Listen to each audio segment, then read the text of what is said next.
I didn't sell out, son. I bought in. Keep that in mind.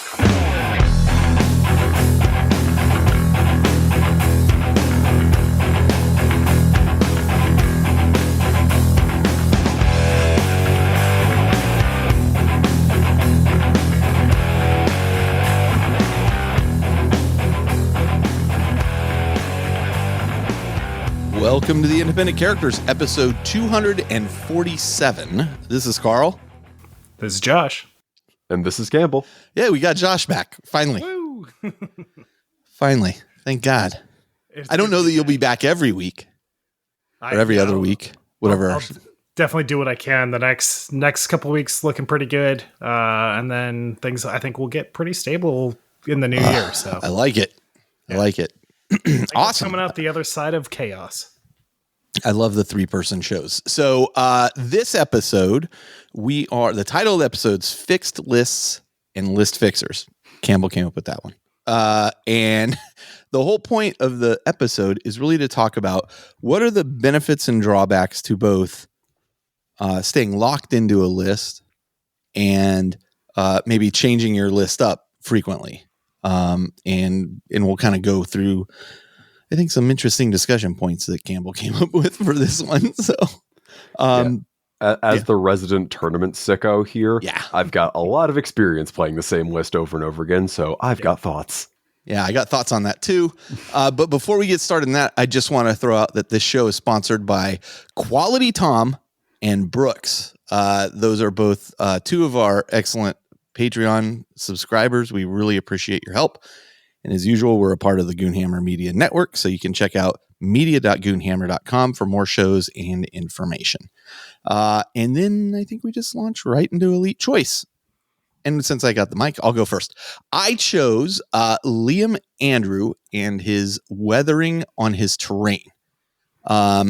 So he, in his post, he thought this weathering may have gone too far. But as I looked at it, I was like, this weathering looks amazing. If you had a table full of this, you would really have an interesting battlefield, is my thought. Yeah, this is for a display board, I believe, right? It's a display board that I think is also going to double as a tile for terrain. That is correct. I believe there was an updated picture post, the ones you have in the show notes here, that actually has some cool like resin pour effects going on in there, which looks gorgeous. Yeah, really, really neat looking piece. But if you make an entire table with that kind of level of detail and terrain, like you're looking at a Necromunda quality table. And that's fantastic, right? It doesn't get more immersive than that. No. Yeah, that's a real, if you touch this piece of terrain, you might get tetanus. Yeah, that's what I was. So make sure you're up on your shots, everybody. I was going to say that. I was actually literally going to say that. It is really gross and rusty looking, which is perfect. It's perfect. Campbell? If dice hit it, the rust will actually flake off. Yeah, don't breathe in too hard near it.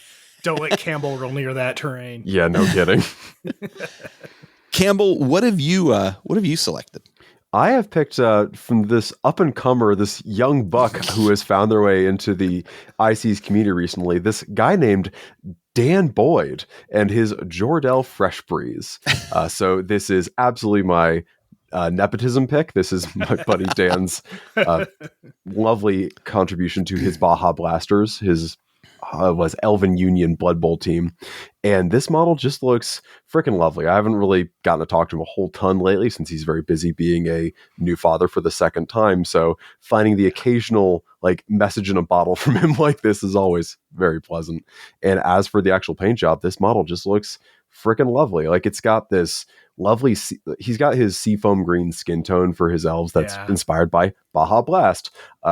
And I love that tone. It's so cool. And incorporating a different green on there with this like sort of jade leather belt and gloves and all that stuff that's not a move that I think a lot of people would pick. They'd think like, oh, green, I should stay away. But he went for it and it looks lovely.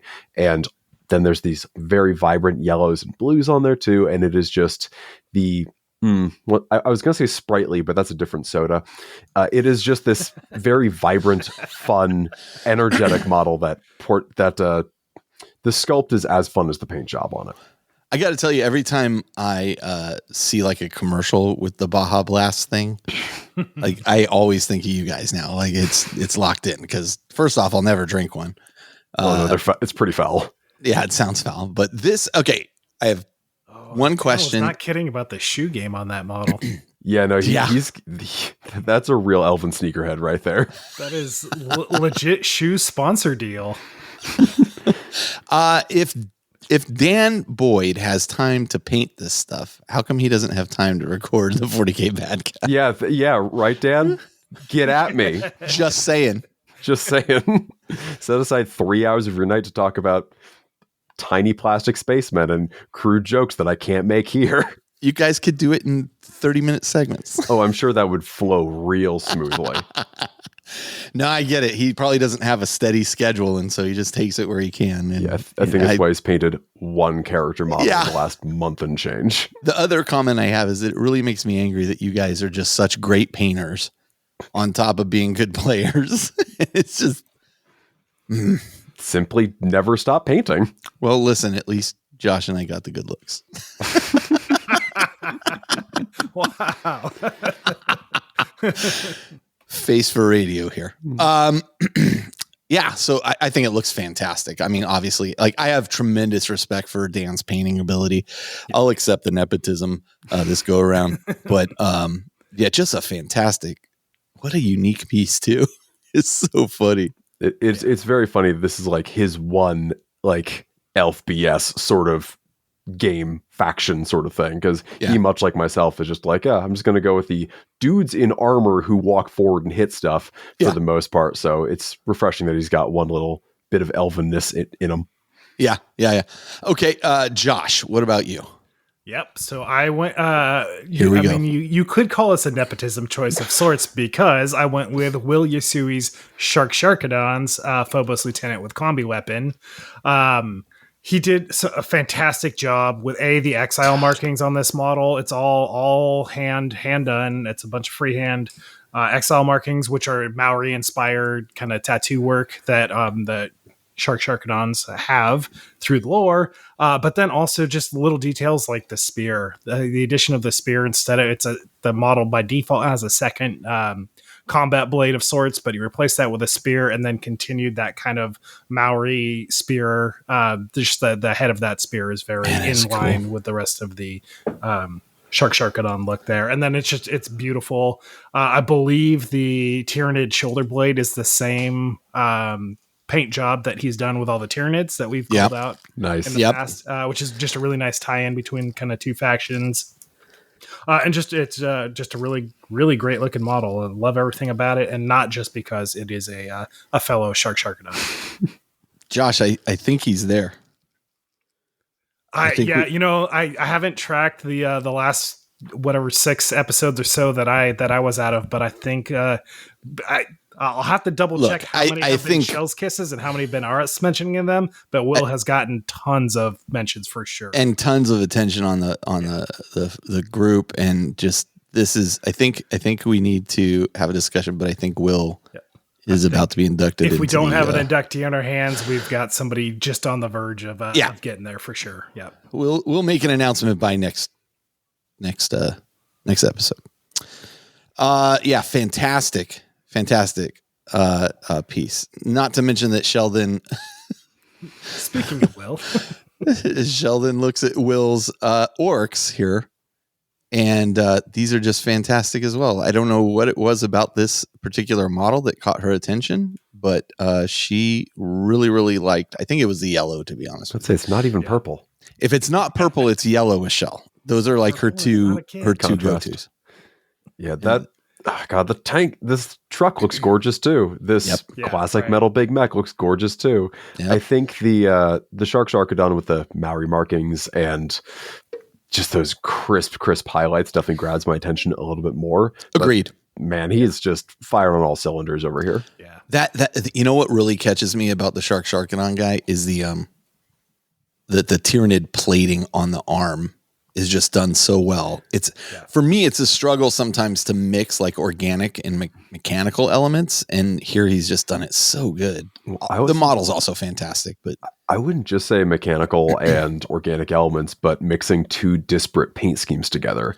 Because if you've got a guy holding a trophy, helmet or whatever from another army, it can look really jarring and out of place depending on the colors you choose. Yeah. So the fact that Will's Nids and Will's Space Marines work together so well is either so good coincidence or a lot of good planning on Will's part. God, the edging and the freehand. Gray goes with everything. So there's at least that going for it. But yeah. But the thing Great with stuff, Sharkadons is having pennied, I don't know, like 4,500 points worth of Sharkadons myself at this point. This is, 7 shades of gray on top of gray plastic to make it look not gray. Not like gray plastic. Not like plastic, yeah. Yeah, I know how much effort it takes to make a gray model not look like gray plastic and really make it pop and stand out like that. And yeah, to Campbell's point, those crisp edge highlights and just all the detail and really nice kind of gradation in the grays as well. It's fantastic. So as I jump back to it, I'm still talking about it because I love it that much. No, it's fantastic. I think these two, kind of are showing as well the spectrum of things that Will's capable of, and without a doubt, I mean, I don't know if Will's going to Adepticon. Kind of like the cream and blue and purple Tyranids that Will has also that have been called out many times in the past shows. And like clearly a really, really vibrant range and a great skill set, talented painter. And just I think it's time to induct him into the Hall of Legends so we can stop talking about him. I think so. Sorry, Will, not sorry. Other people are going to get jealous, but Will, we'll be in touch. Also, by the way, I have a couple shirts that are outstanding that need to go to people. I had a problem with the patches that I ordered, so we're fixing that, but they will get out. I've reached out at least to one of those people. So, speaking of guys in armor, by the way, Campbell, and plotting forward, I have been playing a lot of Space Marine 2 still. You don't say. Yeah, I do say. It's really interrupted a lot of my my hobby progress, but man, what a great game. What a great game. But I think I'm kind of at the point, like I've leveled all my guys up. I'm just kind of leveling up a few weapons, but I think I'm kind of at the point where I'm going to take a pause on that and wait for like a large update to come out before I jump back in. Today? Yeah, it's a small update today. That's just the Volkite pistol. It's just a Volkite. Yeah. Now you got a whole new weapon to level up. But what a smooth game. I mean, we haven't really talked about it on this show, but geez Louise. We have. A little bit, I guess. But it's like the company that put it out has done a really great job. And I just have to say, it really has the spirit of the first one and just much more. And I've enjoyed playing with friends and just hanging out with it. It's been a blast. So I'll say it's rare for a legacy sequel in any medium, whether that's film, television, video games, etc., to really live up to its predecessor when there's been like a literal decade and a completely different team involved. But it really does carry that torch more than admirably, and I think it is a better game in 2024 than Space Marine 1 was in 2010 or whatever. I think that's a great way of putting it. I mean, the swarm effects of the Tyranids alone, like just seeing like what it would look like is just fantastic. And I was watching a video on YouTube the other day where the guy was pointing out all this stuff in the campaign that there's like a few comedic elements in the campaign that, like, if you're not paying attention or you don't understand some of the lore, you don't get. But there's like this one point where there's this commissar and he's like yelling at all the soldiers, like, hold the line and don't move. And then like everybody turns around and like gets their guns ready. And then you see the commissar like take off and go running. I thought, that's brilliant. That rules. Yeah, it's super cool. Well, I was actually paging through, I think the Ultramarines Codex supplement from 8th edition.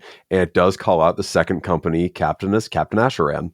So it's the same guy, which is kind of cool. There you go. Sicarius has been missing, but not missing, depending on what book you're reading for X number of years. That's right. Okay. Should we get into hobby progress? I think we should. Let's do it. Why don't we start with you, Campbell? Oh, me, oh my. So last episode, I talked for a very long time about a lot of models, but that was a bit of a backlog of stuff since it had been a minute, and there was a lot of stuff I couldn't talk about when I finished painting it. So this time, I've unfortunately got a much smaller selection of boys, but that's fine because I've been all over the place and it's taken me a minute to paint them. So I painted up Chaplain Grimaldus and his Lil Cyborg retinue. These were the 4 dudes who came out with the Black Templars re-release in 2021. I've been leaving them in a closet since then, and I finally got around to painting them now. And it took me, honestly, on and off 2 months to get through this squad. Why? I have been saying this is a squad of 4 characters that paints like a squad of 5, because that banner alone is huge. Like physically, like it's a great canvas to paint on, and I'm really thrilled with how I like did on it, doing a lot of like non-metallic blending and all that stuff. But it is so much detail, and every single guy is so much detail. They've all got a bunch of purity seals and crusader seals and little pipes and little dingle dangles just hanging out everywhere. There are so many textures. There are so many little bits and bobs to pick out. And I might sound like I'm kvetching about this, and I kind of am, but on the other hand, I was so happy when these guys were done. Yeah, I was going to say your results are phenomenal, though. Yeah, it looks really good. And Grimaldus has always been kind of like a favorite of mine for the Black Templars in particular. But man, again, this ticks me off that you and Dan are so good at this. Like these look fantastic, Campbell. Absolutely fantastic. I really appreciate that. This was so something I kind of, coming from like historicals as a kid, the one thing I always thought was super cool were squads with banners, standard bearers, etc. And I always loved those.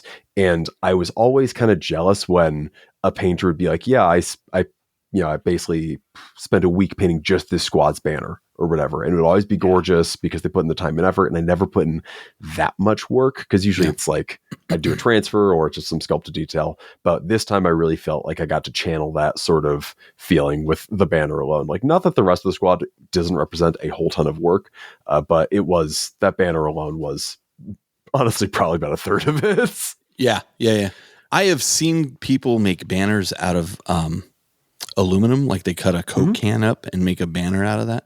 I really want to experiment with that because I, like you, one of my favorite pieces of art is from the 4th edition, I think, Space Marine Codex. And there's like, I want to say they're Blood Angels, but like one of them's holding just this massive banner in front of this wall with like, other Blood Angels in the typical like shooting out away from the Space Marine battle pile, the circle. Yeah.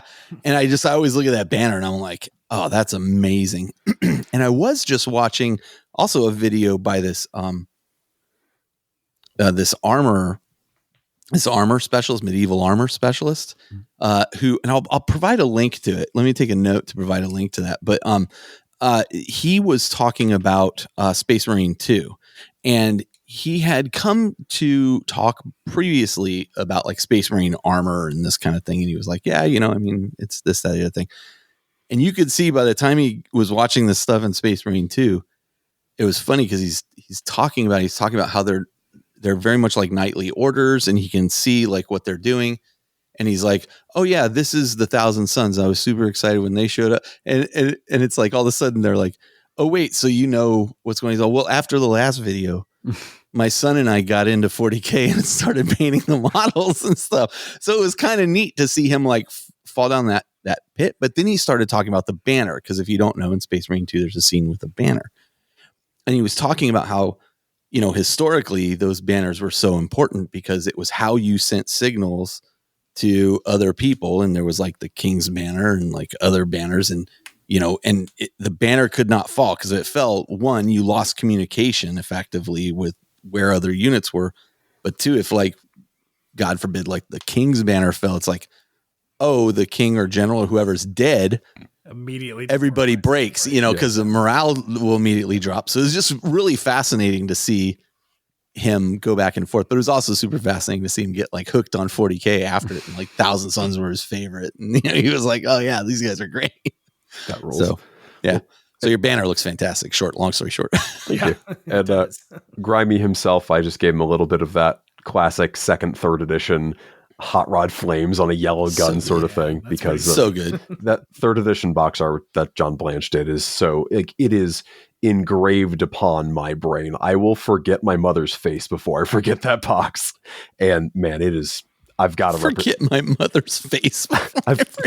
It's one of those things. I'm just like, all the little patterns and all the little imagery in there, and the modern Templar range does a really good job of recreating those aesthetics, because in the 90s they couldn't, like, the sculpting technology wasn't there yet. It was all by hand. So it'd be kind of, you could try, and there were some really good attempts, especially the previous version of Grimaldus and crew. But the newer models just really God, the newer model's fantastic. And that's like a broken blade he has on his back, yeah? Yeah, it's some relic broken sword back there with the hand of whoever assumedly died carrying it last time. Because remember, Still Templars attached. chain their weapons to their wrists. That is awesome. They don't drop their weapons in battle. That is awesome. What a model. What a model. It's fantastic. I thought the original one was pretty good, but this is like really steps above. Yeah, I put the old and the new one next, like side by side, and aside from the fact that I've grown as a painter in the last like 7 years, just putting them next to each other, it is like this has leaps and also bounds grown better. in the last 7 years. Yeah, he had a late life growth spurt. I don't know if I mentioned this last time, but like Shell painted up her Beastmen for her Chaos Army, and she did them all and used contrast paints and slap chop them and use some metallics and that kind of thing. And she was just bemoaning how I don't think they look good. And I was like, they look amazing. And then I was like, let me show you my first models that I painted. I like showed her like my original Space Marines, and she's like, that looks like crap. And I'm like, okay, first off, watch your tone. And second off, yeah, they do. I go, but we didn't have like million painting videos or these tools, so you're right, but also how dare you? Yeah, exactly. You could have pulled that punch. High caliber of painting for a new painter. Yeah, I'm like, you could have pulled that punch a little bit. Yeah, she's a little spoiled. Okay, Josh, what have you been working on? Yeah, so right after getting back from the Tacoma Open, I was kind of riding off the Eldar high of what I went into that, going with the best painted that I got off the Combat Patrol event with the Eldar Task Force. So immediately built 2 fire prisms, got it all magnetized so I can transport it easily with turrets. And the way this is now my fourth Eldar army technically, but third for 40K. One was an epic army, so I don't count that. But magnetizing, I like use plumber putty and put a heavy duty magnet inside of all the grav tanks. That way I don't need to use the little fiddly GW flight stands that are guaranteed to break on Eldar tanks.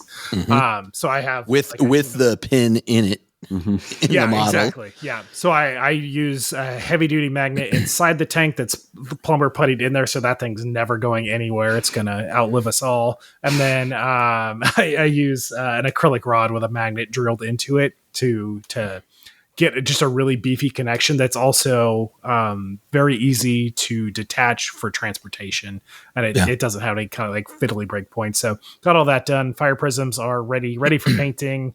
Built 5 of the 10 striking scorpions that I have. Got those guys all ready to go. Have a pretty cool idea. I'm excited to how I want to translate the paint scheme to them, because I'm not going to be doing the kind of traditional craft world green for any of the whatever the specialist warriors are called. The aspect warriors. Aspect warriors. Yeah. That's clearly I haven't been playing enough recently. And then Autarch Wayleaper built that up as well. And this is building towards, as of right now, I have like 500 points built and painted. A lot more points built now, but as I'm actually prioritizing how I want to get to my 1,500 point list and 2,000 point list, I'm prioritizing kind of the models that I need to get there in every iteration from 1,000 points to 1,500 points to 2,000. So that's where I'm starting. Very excited to get all those. And then after building those models, I had absolutely zero hobby progress for 3 months. Zero. Didn't build I know. a single model. Rip. It was rough. And finally, you barely even got to play Space Marine 2. I've played the single player campaign and like 4 operations and maybe 6 matches of PvP, and then you're just busy. They also updated the anti-cheat, so it no longer runs on Max. So unfortunately, us Mac players that were enjoying it, including operations and PvP, can only play single player now, but I've already beaten the campaign. So you're cheating by pretending to be a PC, clearly. That's right. That's right. Yeah. So that has detracted a little bit from hobby progress, but getting back into it, having a couple games and events planned here, and I've been talking about getting the Primaris contingent of the Sharkadons done for so long now, that it's finally time. So something kind of lit the fire in me as my schedule started slowing down a little bit about a week and a half ago. I just started going on kind of a little paint binge. So I have all but finished painting a new Primaris Captain for that, just a foot Primaris Captain, Chaplain with jump pack to lead the Assault Intercessors with jump packs, because Chaplains are awesome with the +1 on wounds, especially for melee units. It's hard to go wrong with.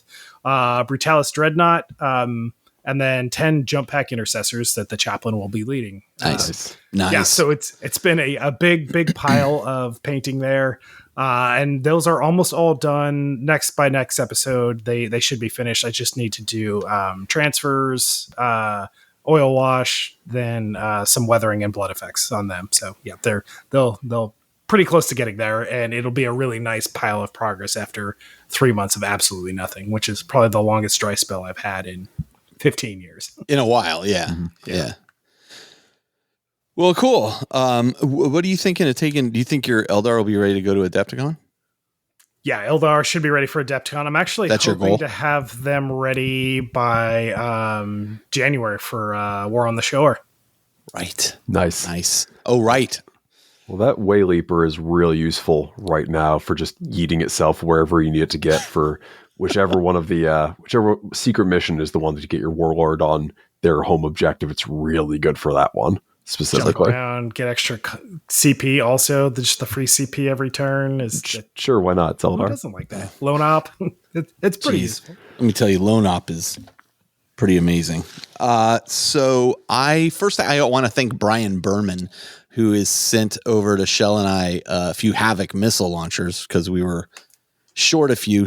Shell we bought Shell a Vindicator, because she saw how good mine was. And every time she sees something go well, she's like, how come I don't have one of those?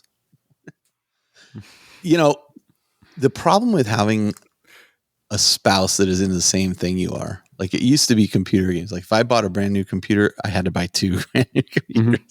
Yeah. Now why do you think that one's right there? Yeah. Now it's $40K. Yeah. So she assembled her Vindicator, got a bunch of sprue, chaos sprue stuff put on it, but it was a sprue I had sitting around, and I had one Havoc missile launcher, but we have like 5 other vehicles without them. So now that you can just slap stuff on vehicles, we're slapping all those on vehicles. So thanks again, Brian, for sending those over. We also, Shell, got the Night Lord's kill team, and I helped her assemble that, in particular because the instructions in it are terrible and wrong in many places. Both, you say? Yes. And part of it is because it is a combination of 2 kits, like the Chaos Space Marine kit, and then like these special pieces for the Night Lords. Mm-hmm. But then the instructions have numbers labeled incorrectly, and so she required some assistance there. I assembled 16 Gene Stealers. I've had a bit of hobby ADHD going on here.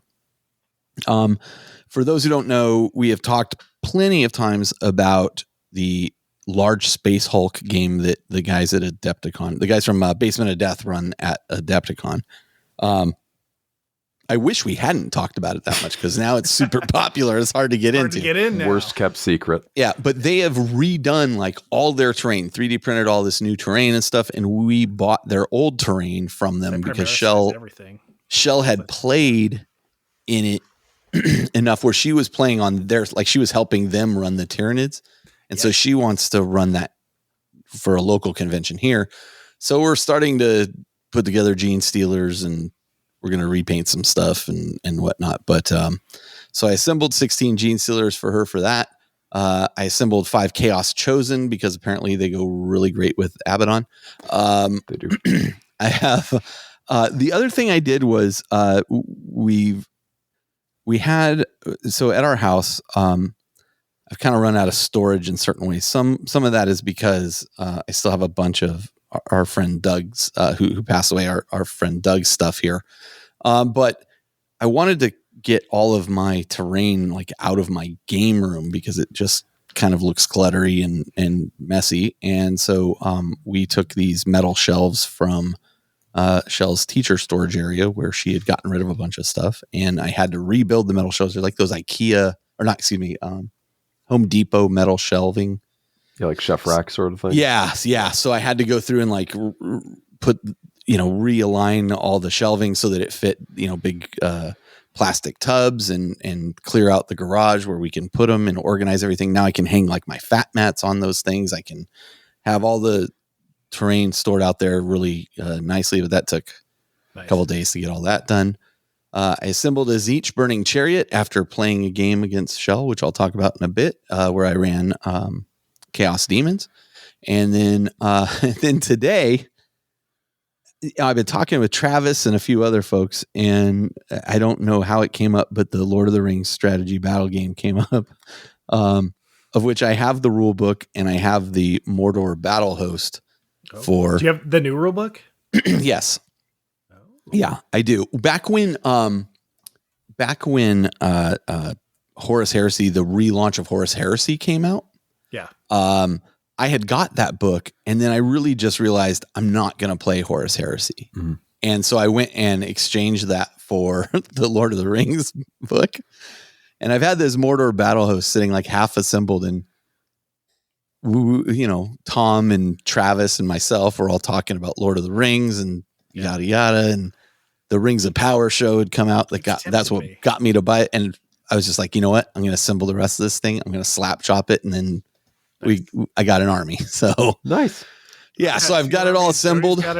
Sky's got an army. There's a lot of people that have stuff for it. Just no, but we don't play it. Yeah. And I would say it's not like super popular at Adepticon. There's not a huge turnout for it, but there's a consistent turnout. But mostly I just want Australia. Mostly I just want something, the people who play Lord of the Rings, Mespagoo, whatever it's called these days, at Mespagoo, Adepticon and so on, they've always got the best boards in the entirety of the convention, and I almost never see them actually there. I'm always there like after hours, and they're just like still set up. But their armies are usually pretty gorgeous too. And I feel like if you're the kind of person who's just been invested in this game since Fellowship came out, then you clearly care a lot about it. I know I've definitely heard like this is the best game Games Workshop's ever designed sort of thing, which I've also heard about Blood Bowl and a bunch of other games over the years. Yeah. But it is much loved by the people who... There are some really cool mechanics that it does that really bring heroes to life and make heroes feel like how they are portrayed in the movies, but not at a detriment to regiments of just dudes on the ground too. Like it's a really interesting mix of kind of hero hammer and skirmish game and kind of rank and flank but round base. It's a pretty unique mix. And I'll tell you, I remember what got us fired up talking about it again. And this is how marketing works. Warcom released that picture of that snow troll and the two orcs yesterday. And it was like, oh my God, this thing looks amazing. And then I'm like, well, maybe I should try this. Like I need another game. Like I need a hole in my head. I was looking at Trench Crusade, the Kickstarter for Trench Crusade. Ooh, I can talk about that in a minute. But Campbell, I'm like, I wanted to click support, but I'm like, nobody I know is playing this. Realistically, we're not going to. And finally, like a little bit of self-discipline kicked in. I was like, I'm not going to back it. Look, they made their 2 million, 3 million. It hit 3.3 million today before the end of the year. So they're going to get nailed on taxes is what's going to happen. But I just decided, they don't need my support. They're fine. Yeah. I also think that I'll say, as far as Trench Crusade goes, just to get in a little tangent here, because I just finished editing an interview with Tuomas Pirinen and Mike Francina. Nice. You'll see on the Goonhammer YouTube probably by the time this is out. But the thing is, that game, the rules are free. The STLs cost a few bucks, whatever. But they're welcome to use kit bashes or third-party models that aren't just obviously knockoffs of their STLs. Yeah. I backed that Kickstarter for like $400. Like I got all the STLs, the physical rule book. Just give me all things. I want the options. I think it's going to be hard. I want to be like the guy in my local game crew to kind of make this come to life, because it's got the old Mordheim vibes and it's got that like Blanchitsu sort of vibe. It's got all that Inc. 28 vibe. It's got all that. Cool it really does. Well, it comes out of that like Inc. 28 entirely, group, right? Yeah, entirely. And I think it's also just going to be there's a few people in my local area who are kind of burnt out on GW games because like the churn of releases, or just like our local area is very competitive with how we see 40K. So if 40K is your only game and you don't want to play that competitive, you're kind of not having a great time. And they're kind of drifting more towards these like boutique skirmish games. And this is the one I'm interested in. Yeah. So fair enough. I want to try to make, be the change I want to see in the world.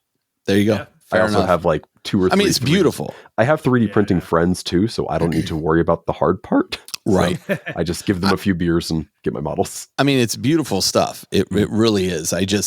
For me, I'm just like, I feel like 40K is in such a good place. I'm really enjoying it.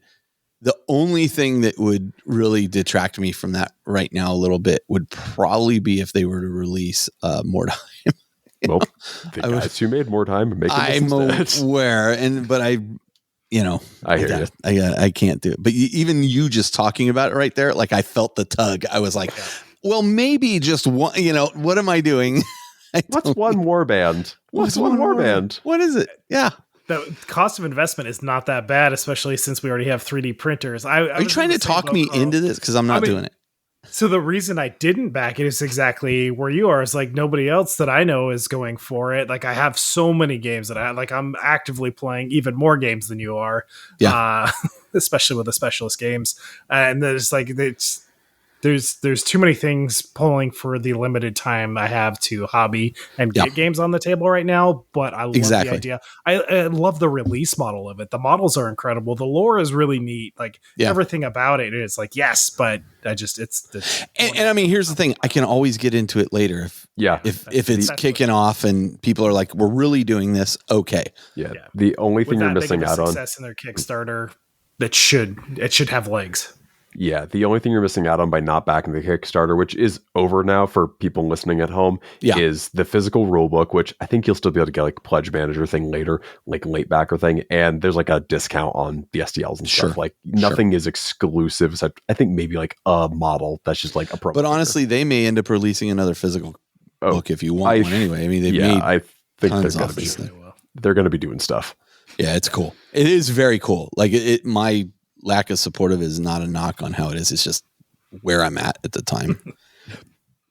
Matt Weeks and Tom and Travis and I have talked so many times about how many role-playing games we've bought that I've never played. I'm like, I had to stop. I finally just had to be like, you're out of shelf space, Carl. Stop it. Well, I could get another shelf. No. So speaking of games being played, let's talk about games being played. Why don't I go ahead and go first? So when we left off last time, Shell and I were about halfway through a 2,000-point game, which was the first time Shell had played a 2,000-point game. And this was Black Legion versus her Night Lords. And it is funny that people, like, I think my buddy Steve said, oh, were you guys playing like a mirror match? And I'm like, we're not. But I mean, she's seeing what I'm doing and then going, I like what that unit did. I want one of those units. So how do I fit that in? So the lists are not tremendously far apart, and we're using the same, not formation. That we just talked about the detachment. We're using the same detachments because we're kind of experimenting with some of the similar things. But the thing about Shell, and I've noticed she does this in other games, like we've been playing Lord of the Rings, the living card game. That also may be one of the reasons I'm in the Lord of the Rings thing. Anyway, one of the things she does is like it was round 2, bottom of round 2, going into round 3, and she's like, "There's no way I can win this game." And I'm like, not with that attitude.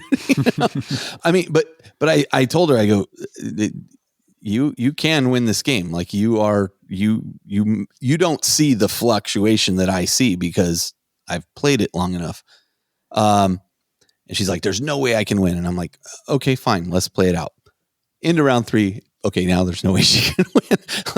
like things just went horribly wrong for her. But unfortunately that like solidified in her mind. Yeah. See, I told you there was no way I could win. And I'm like, but you could have won. Like, if there's one thing I've learned about 40K is don't give up until it's over, because you never know what's going to happen. It's a dice game. It can swing. your opponent can make a huge mistake. Like there's a lot of reasons. So we ended up finishing that game. I won. Unfortunately, I won with her going, see, I told you there was no way I could win. Well, then we rolled up a 1,000-point game of Shell's Night Lords versus my Zeech Demons.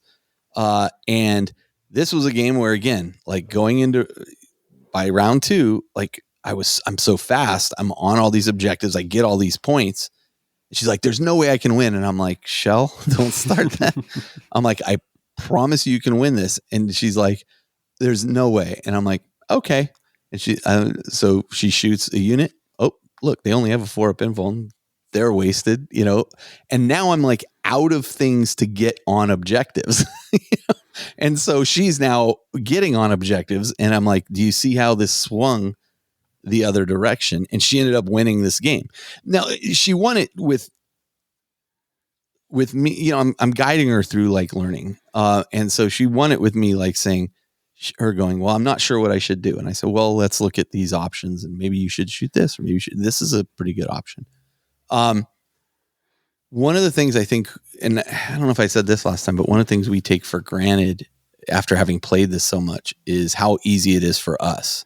There's a lot of decisions that have to get made for somebody new who is struggling with also just the rules, although she doesn't have her confidence in those, but she's got it. Like she's got it. She doesn't realize she has it, but she has it. The rules, but then also now I have the rules. Now I have to think about tactics and decisions that I'm making. And if you've been playing the game for a long time, I think we lose sight of just how complicated it is for people to make these decisions and how exhausting it is for them too. Yeah. When mental load becomes muscle memory, it definitely makes the game easier to play. Yeah. Yeah. And that'll actually come up again when we start our discussion, Campbell, because I've got some points about that. But it's almost like I've put 2 and 2 together on that one. Yeah. And that's when you're firing on all cylinders. So, and then I went to the Guild House, which is our local kind of club, the Faultline 40K gaming group. They play at this place, the Guild House, which I've talked about before. It's in downtown San Jose. It's an amazing venue. If you're in the area, please go check it out. They play video games there. They play board games there. There's a bar. There's food. But this group has arranged for 40K there through the pandemic. They kind of helped the Guild House out a bit.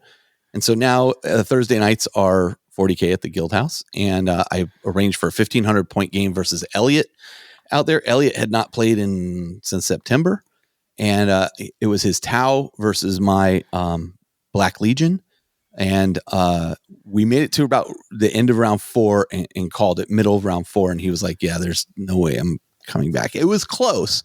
Like a couple things could have totally gone his way, but I kind of have this going into this game. I had this like bad taste in my mouth about Tau. Primarily because really when I'd played Tau previously, it was just, I found it to be ridiculously broken. Like I found it to be like, oh, well, these guys spot and these guys spot. So now my whole army gets to fire Overwatch at ballistic skill. And I'm like, what is even happening? Yeah. That has been toned down significantly. It feels like in the Tau, they can still get like some benefits and guys spot for other guys. But I got to tell you, like, it was not nearly what it used to be. It was tough, but not ridiculously so. I was able to get some lucky rolls. He had some bad rolls, and that swung the early part of the game. And then my Demon Prince just got into stuff and started ripping up crisis suits and all kinds of stuff. And then, by the end of the game, there was not a lot left on the table, but I was ahead by so many points. He really didn't have a way to come back at that point. So, but super fun game. And this guy Elliot, this was the first time he and I played. I would play Elliot again in a heartbeat. Like he is super nice. A little bit, and the reason we only made it to round 4 on a 1,500 point game is, and he told me up front, I'm a little slower as I'm still kind of learning some of my rules here. And blah, blah. I said, take your time, and if you got to take a move back, take a move back. It doesn't matter to me. Like that group has been just phenomenal to play with. Just a lot of fun. Nice. And Josh, you're going out there in a week. Yeah, next week. Got my first I'll see you there. I got a Guild House slate. I scheduled a game there that night, so I'll see you there. Nice. Yeah. Yeah. I'm really looking forward to just checking out the venue and playing a fun game of 40K. Yeah, it will be. I'm sure of it. So that was me. I got 3 great games in.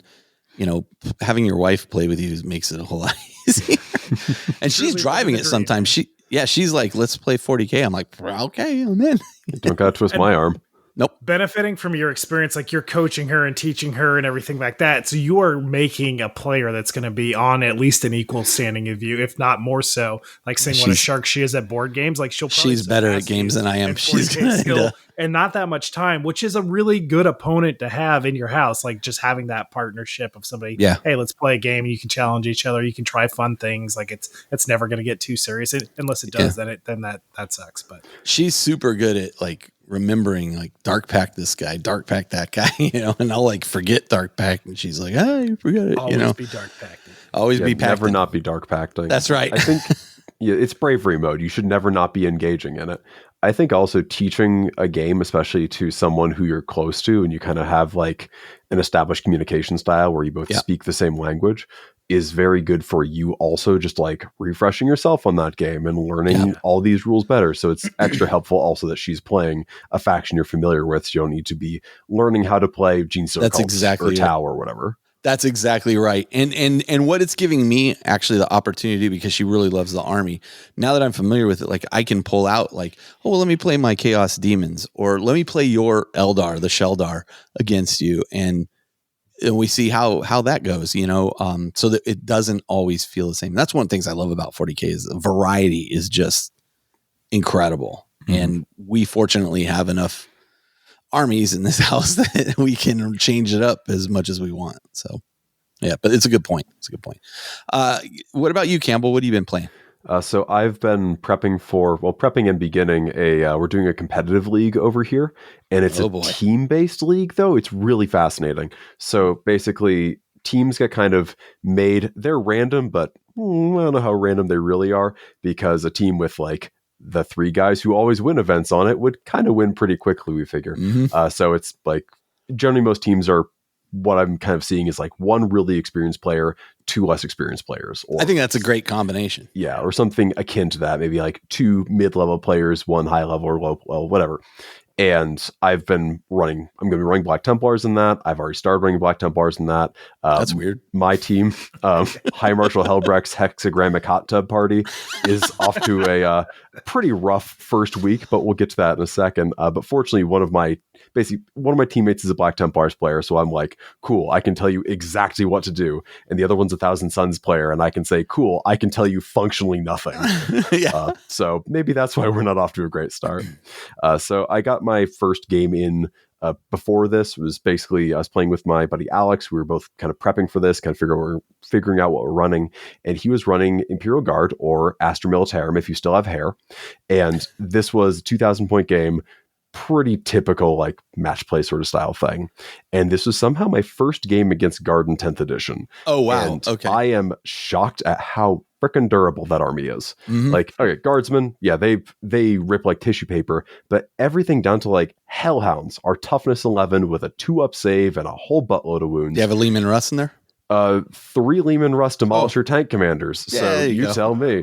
Fortunately, High Marshal Helbrecht did cut one in half. Nice. So I roll up to the table and my brain immediately short circuits. Like I draw my 2 cards for turn 1. I draw Assassinate and Sabotage. And I go, I'm not going to kill any characters in turn 1. Throw away Assassinate. Ignoring the fact that he has, let's see, Gaunt's Ghosts like popping up and down, a couple characters in his squads, and as I mentioned, 3 Lehman Russ tank commanders. No characters here. So stupidly I do that and I keep Sabotage, and I've got like 1 5-man squad doing Sabotage on like a building in the middle of the table. So this is already off to a pretty bad start. Like my brain is not going. And that's okay though. I weather that first turn. It's a GW layout, so there's a lot of cover, and I go for it on turn 2. I bust out, I get to grips with his army. I have 2 big squads of Crusaders piling into all his vehicles. They're cutting stuff up. They're, again, cutting Lehman Russes in half. They're wrapping around Chimeras. Like, this is going pretty good. And then I wrap around one of the Chimeras and kill it, And I'm like, cool, the Ogren inside, they all die, right? And he's like, no, they have like emergency disembarkation. You roll these dice and, they take 1 mortal wound. And I'm like, oh, crap. Okay, I just had some addition bleed and that'll brain of mine. And what would have been an amazing play was not an amazing play because now there's a bunch of Ogren right next to me. And they're Ogren, not Bulgren. And Ogren have a fun thing where basically they've all got essentially heavy bolters that become AP2 when they shoot the closest target, which I now am. And Marines in cover Marines out of cover, rather, don't like AP2 very much. No. And that's also, and it's still looking good for me though. And then he drops a squad of 15 Tempestus Scions, which is like 10 of them plus the command squad plus the commander. And they're a little more accurate. Oh my God. They're all like hitting on 2s with like lethal hits and all AP2 hell guns and AP3 plasma guns. And they just clear all my stuff out right away. And I have my Blade Guard get out to try to get a long bomb charge and they beef it. And even if my Redeemer is torch and stuff, like it kills Gaunt's Ghost, it kills a bunch of his Scions, well, he plays the 2 command point stratagem and brings that 10-man squad of Scions back and they get to deep strike again. And it is just as bad. And we're at the bottom of 3 and I'm pretty much out of assets. And I've drawn 2 bum hand turns on cards and I messed myself up on the first one. So I am getting just destroyed here on primary and secondary. He's killing more of my stuff than I'm killing his, so he's getting more on Purge the Foe, and his army is built really well for scoring secondaries, and it's very clear I'm not going to win this game. And here's where I come into one problem. So Alex is a very methodical, slow, thoughtful, careful player, and he takes a while, but he will almost always make the right call. Like that's just the one thing I know from playing him a bunch of times over the years. And I feel like if we were taking this at a tournament pace where you've got like 2.5 to 3 hours to play your game, it might throw him off his game a little bit. I know it would. Because my army is built to kind of put a lot of pressure on, which forces a player to make a bunch of decisions on the fly, which means they usually make mistakes, which means things can go my way. This is 2,000 points? 2,000 points. And how long did the game take? 4.5 hours. Yeah. A little over 4 hours. Now, he played a game this week that took 6. So I think we need a chess clock in here. I do a 6-hour game if we have like a long lunch in the middle. Oh yeah, I'll do a 6-hour game if we're just like cracking beers and shooting shit and doing lunch in the middle. Like, if you make it a day. 6 hours. Yeah, 6 hours of the game. That's a commitment. Yeah. That's so if you couldn't tell, I ended up losing this game. It was a 68 to 88 point spread. So not the best, but still, it was a good time. Like I like Alex a lot, like playing with him a lot, and I learned a lot about Guard, and now I really want to paint some more of them. Yeah, I forgot to mention, we talked earlier a little bit about Lone Operative. You had mentioned that, and that was one of the things my Tau opponent did. Was he had a large suit. I couldn't tell you which one it was. Maybe is that the one with Lone Operative, because it stood right in the middle of the board, and I was like, son of a gun, I'm out of range. And then what was in range, like he was able to shrug off a little bit, and I'm like, this is not going how I want. Well, I'll tell you one thing that works against Lone Operative: 35 chainsword attacks never fails. I'll think about that when I start playing Black Temple. So my second game was actually my first game of the league, which again, I know my list now. Again, it's never that different. I've been playing very similar list for most of the edition. But this was against Thomas's Dark Angels. And what do you know? This is my first time against Dark Angels in a while. I think I played him once, like over a year ago, when he mostly had Firstborn models and like some Deathwing Knights. And this was also my first time going up against the Lion. And the Lion is a jerk. Like... All right, so he got Deathwing Knights alone, like they're 4-wound Terminator models. They're no joke, man. They're 4-wound Terminator models that take -1 damage. I think when they have a character attached, or just in general, they're already hard to deal with. And the Lion, he can't attach to them, but he has fights first. He has lone off, at least when he's near the squads, and he has this aura that he can change turn by turn. And it makes the aura he had on for most of this game. Forces you to take a leadership test if you use any strategy within 12 inches of him. And if you fail, your squad is battle shocked, irrespective of squad size, turn, what phase, whatever. But also you spent those CP. So if you were like, all right, cool, I'm going to do an interrupt here or whatever. No, you didn't. And you're battle shocked. Right. I failed 3 battle shock tests this game, which means I wasted 3 command points this game. But by turn 3, I'd kind of figured out how to bait it out. So he had this one point where he has like Deathwing Knights and the Lion in with my Land Raider, and I've got my Blade Guard in with his Inner Circle companions, who also are a pretty nasty unit with the character. And he attacks the Land Raider. And I go, okay, I'm doing an Armor of Contempt on the Raider. And he's like, no, you're not. And I'm like, oh, I guess not. But I am going to interrupt and kill your Inner Circle companions, which I super did. So at this game was one of those. Lion is a Primarch. He is a Primarch, no, and he lives up to it. And I couldn't scratch him. Like I did one mortal wound. There's a point where I'm like, cool, I throw a grenade at the Lion. And he's like, no, you don't. And I'm like, cool, I don't. Because the one way to make sure I roll less than a 6 on 2 dice is to say, take a battle shock test. At the bottom of 3, we were both tied on primary at 15 points. So wait, let's take a step back. Okay. So you went to use the stratagem to throw a grenade, and he's like, well, you got to make a leadership test to pull off. Was that what you're saying occurred? And then you failed that leadership? And I failed that one. It happened on Armor of Contempt. So much for 66 potential wounds. Oh my God. Well, here's the other part. There's one point where Helbrecht's squad they're the ones who were going to throw the grenade. So he means I can't do it. Okay, crap. I'm boned. I don't want to charge him because he fights first to wipe the squad. Right. So he charges into me, and because I'm battle shocked, because you unbattle shock in your command phase, not your opponent's, I can't use the Templar fight on death stratagem, which I really would have liked to do because I was gonna die, and I did. So the Lion just got to carve his way through my dudes and just dance around my deployment zone for a while after that. So we had fully switch deployment zones because we're both playing very salty armies. He was Stormlance, so everything was running and charging, and I'm playing Righteous Crusaders, never not be crusading. And at the bottom of 3, we're both tied on primary at 15 points. Now the thing is, if you're tied or behind on primary, you can take a secret mission. So we both take secret missions. Oh no! So that's interesting. I've never used it. This is my first time using one too. I had fairly recently made a video for Goonhammer on them because I just wanted to know how they work. Right. That's the thing. When it's literally your job to understand this game, you can learn how to do things like secret missions.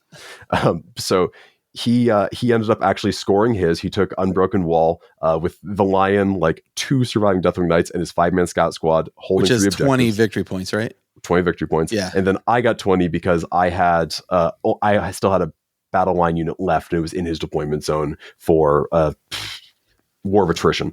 So we finish up, and it is an 84-65 win for me, which it was, I was really on the ropes there, but I was happy to crack out of it. I was doing pretty well in secondaries. Interesting. While he was kind of running out of assets.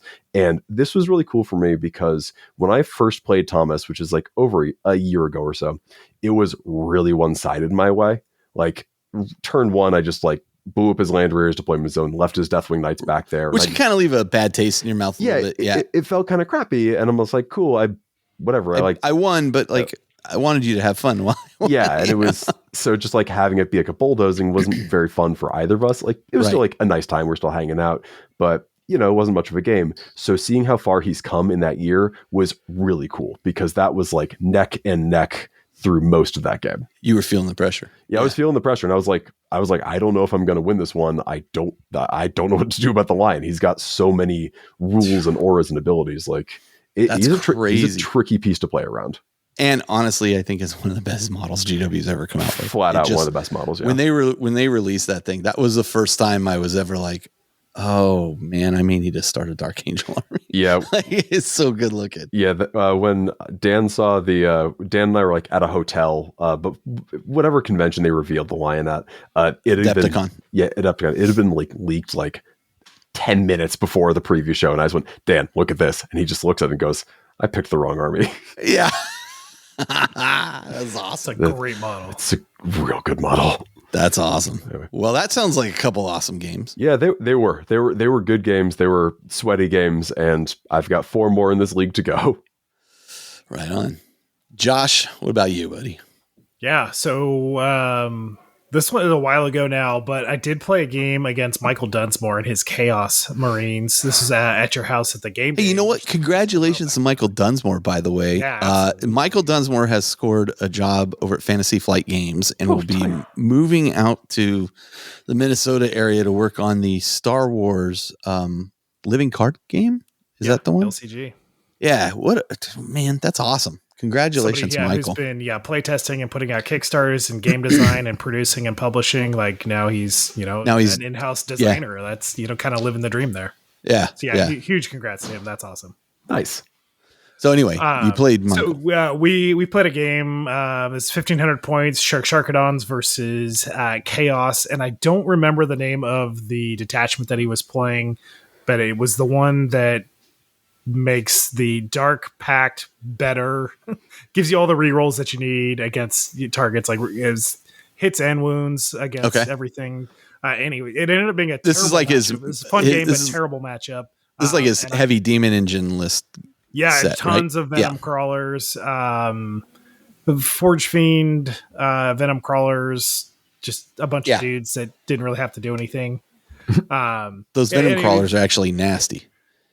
How fast they are, and like they're kind of durable. 6 shooting. I don't remember their strength, maybe strength 6, but like in AP something, and then but in close combat 6 attacks too. I mean, they're no joke. They're pretty solid.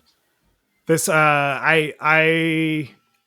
this is where I was kind of having a hard time with Sharkadons is just vanilla Codex Marines, and like they just don't do what I've built this army to do since 5th edition, which is just really an assault army, and like the vanilla Codex just doesn't want to play that way. Stormlance is kind of the one exception to that, but for what models I had painted at the time, it wasn't really fitting that role, so I was kind of trying to fit the square peg in the round hole there, and it just wasn't matching. It was a fun game, but it was a terrible matchup, and I just got decimated. But it was really good to play against Michael because I hadn't played against him in years at that point. So it was a fun game, but just a very one-sided game. We both killed a lot, and didn't get tabled barely, but almost. And was the Soul Forged Warp Pack? That's I think the one he's using. Yeah, sounds right.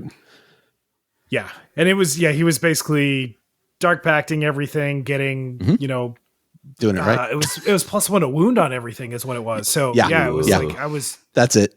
Against Marines, like he was, just like murdering me on 2s with all these AP2 weapons, which each time the model in that unit makes a ranged attack, it adds 1 to the wound roll and add 2 to the attack characteristics of melee weapons equipped by models in that unit. Yeah, it absolutely decimated brutal. Me trying to play my army how it is not meant to be played by 10th edition Codex standards. So I'm making some changes on that, and I think I have a plan that will really help bring it to life and just make it a fun army for new to play.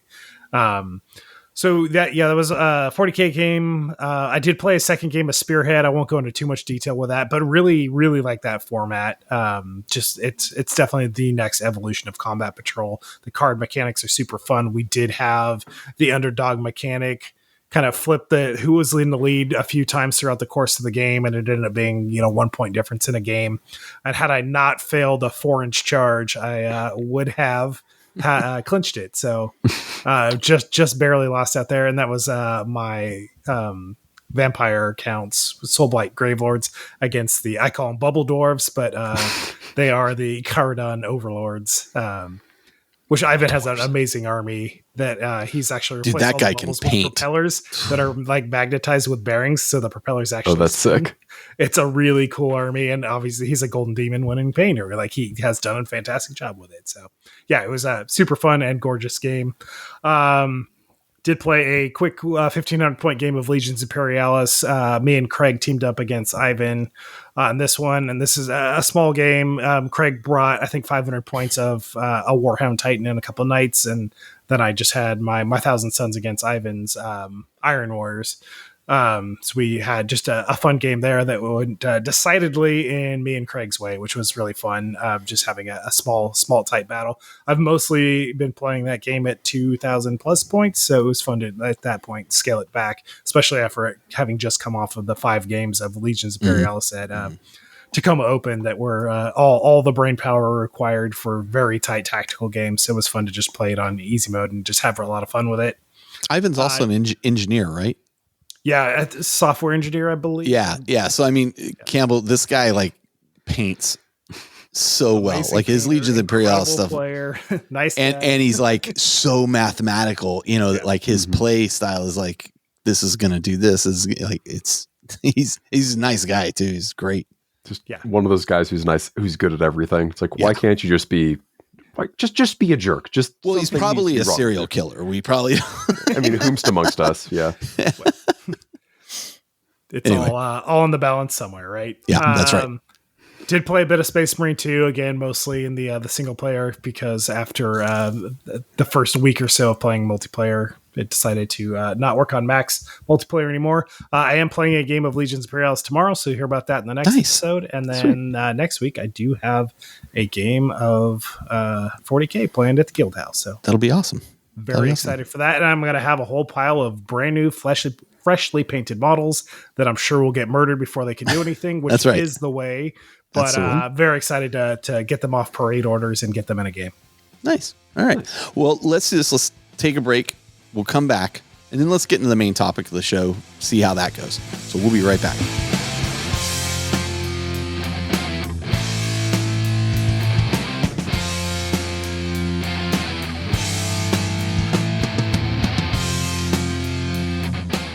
All right, welcome back. So we're going to launch into the main topic of our show. And I think we're going to start off with talking about playing with fixed lists. And so we brought the expert of playing with fixed lists here, Campbell McLaughlin, and you're going to drive this piece. Yeah, you got it. So playing with a fixed list is playing the same army, like playing the same army list game after game after game. Yeah. Now, this is something that could be applied to 40K, 30K, AOS, Battletech, whatever. Like, insert your game here. But it is the practice of playing the same exact army game after game. I used to be very much a vibes-based player who would just like make a new list every single time. And we'll get to that in a bit. But especially as I've grown as a competitive player, I've really needed to drill down playing a fixed list. And I kind of wanted to go into some of the reasons why you might do it, whether you're a competitive sicko like me, or even a casual player, or just someone trying to learn your army. Yep. In addition to just like some of the reasons why you might end up there in the first place, some of the benefits, some of the drawbacks, and some of my personal experiences with it. So I'm going to just get this thing going and say, why might you do this? And Josh, you just brought up Spearhead, and that is kind of one of the reasons why you might, because there are some games where you're like some games and some formats of games where you are locked into essentially taking the same army game after game. And Combat Patrol and Spearhead are closed deck format, I guess you'd say. Oh, that's an interesting comparison. Yeah, where you take the same thing no matter what, and you don't really have an option. But you also may have intentionally bought and built up a 2,000 point army. So a lot of the time when we talk about starting a new army, we'll build to a level, paint to a level, whatever. So like Josh, with your 4th Eldar army, you're currently at 1,500, you said, right? Or thereabouts. Models. So I have bought up to my 2,000 point army, but I am prioritizing in 500 point chunks of what I'm painting. But and that's the 2,000 point list is purchased, and that's what I'm painting towards. And that's a really interesting reason as to why you would do this initially, right? You want to, when you're growing a new army, like this makes complete sense. And it helps to pick the order in which you're painting things, as Josh has talked about earlier. But usually I reach a point and I'm playing that point for a while before I even start considering switching. And you'll probably talk in a bit, Campbell, about learning an army, but I have a lot to say when you get to that point because of Shell and what we've been doing recently. And I think I have some insight there too. Mm-hmm. Yeah, I think it's also a case where, especially if you're a newer player or a younger player or just a player who doesn't have a lot of financial resources, you are going to be limited, but your collection might be limited as a result too. For sure. You might run the same stuff a lot just because it's what you have. That's what you got. What you got. Yep. Yeah. Necessity is the mother of invention. So maybe that is how you'll figure out the secret tech that actually makes tactical Marines worth taking. There's always that hope that like I'm going to figure out something that nobody else has figured out, but I'm not. Let's be honest, I'm not. I accidentally backed up into that with Black Templars. I'll be straight up. Yeah. There does come the time where like you pick an army not realizing like the actual strength of the army. When I first chose Death Guard, I just liked the way they looked. And this was, I won a painting competition because they were all Forge World models and nobody had Forge World at the time. And so, having played Death Guard, like I told my buddy, I want to do this army because I think it looks really cool. I saw it in White Dwarf. And I'd started ordering stuff, and he goes, that army is like tough as nails, right? And I'm like, had no idea. Just think they look cool. Next thing you know, like I was rolling my opponents, and I'm like, oh my God, I lucked out, But you're right. Like the limitations of what you have on hand, and in a case where, like Games Workshop is now, sometimes things are out of stock and you cannot get those things. Yeah. Josh was running into this with, not Wave Serpents, Fire Prisms. Oh, Falcon Grav Tank. Yeah. I couldn't get it. Also, when Night Spinners and Night Spinners, especially before they got toned down, it's a dual kit with Night Spinners and Fire Prisms. They were impossible to find. Falcons were almost impossible to find. I think I was on the email list for Games Workshop for like 8 months or something before I got the email that one actually came into existence again, and immediately bought it before it went out. Vindicators were out of stock for a while too. It is so funny that you're on the waiting list for Falcon Grav Tanks. I have the White Dwarf from 1997 where they're like, new, the Falcon Grav Tank. And it is the same model. It is not updated. But it's a classic model. Like it's a really beautiful model. Like, it's stunning. Like it doesn't really need updating other than maybe like a new mold. Yeah. But Jess Goodwin carved it out of balsa wood. Out of genius. Out of pure genius is what he carved it out of. But to your point, let's talk about learning an army and why this is, I think, a really valid approach to learning an army. As I've been teaching Shell how to play, it's been helpful that we both play Chaos Space Marines because, we can leverage the same rules and we both understand what's going on. But she was consistently playing kind of at 1,000 points. Here's my units. And she became used to them. And as I mentioned earlier in the show, we take for granted how much there is to take on and how much there is to remember. And that's just the rules. And then when you layer on it the actual tactics and actually trying to win the game, it really helped her to just stick with what she knew. And I would actively kind of discourage her from changing her lists for a while. I'd be like, just stick with it. And if you're finding this, frustrating because I win or something, I'll change my list. But also playing against the chaos list, I would say for her, I would play kind of consistently the same list for a while. It allowed her to help with threat determination and what needs to be destroyed. I know that thing is dangerous. I know these obliterators are going to drop in. So what am I going to do about it? That really helps learn target priority. It also helped me, Campbell, because I stuck with the same list for a long, long time as well, because it was a brand new codex for me. And I am not like Josh or Justin even, who both of you can look at a codex and see what the strengths of it are and the weaknesses and then pick accordingly. I'm this guy that has to it looks cool. And I think that looks strong. Let's see how it actually plays out. And how does it play out in concert with all the other units I have on the table? Because I don't think you can look at any unit in isolation. No. And so go ahead. No, I was saying, no, you can't. It's all part of a greater whole. Right. And so for me, it was a great way to learn the codex, like a great way to just be like, I'm going to stick with the same list. I'm going to see what it works. And then finally, what I did change, and we'll talk about this later, is the detachment I was using.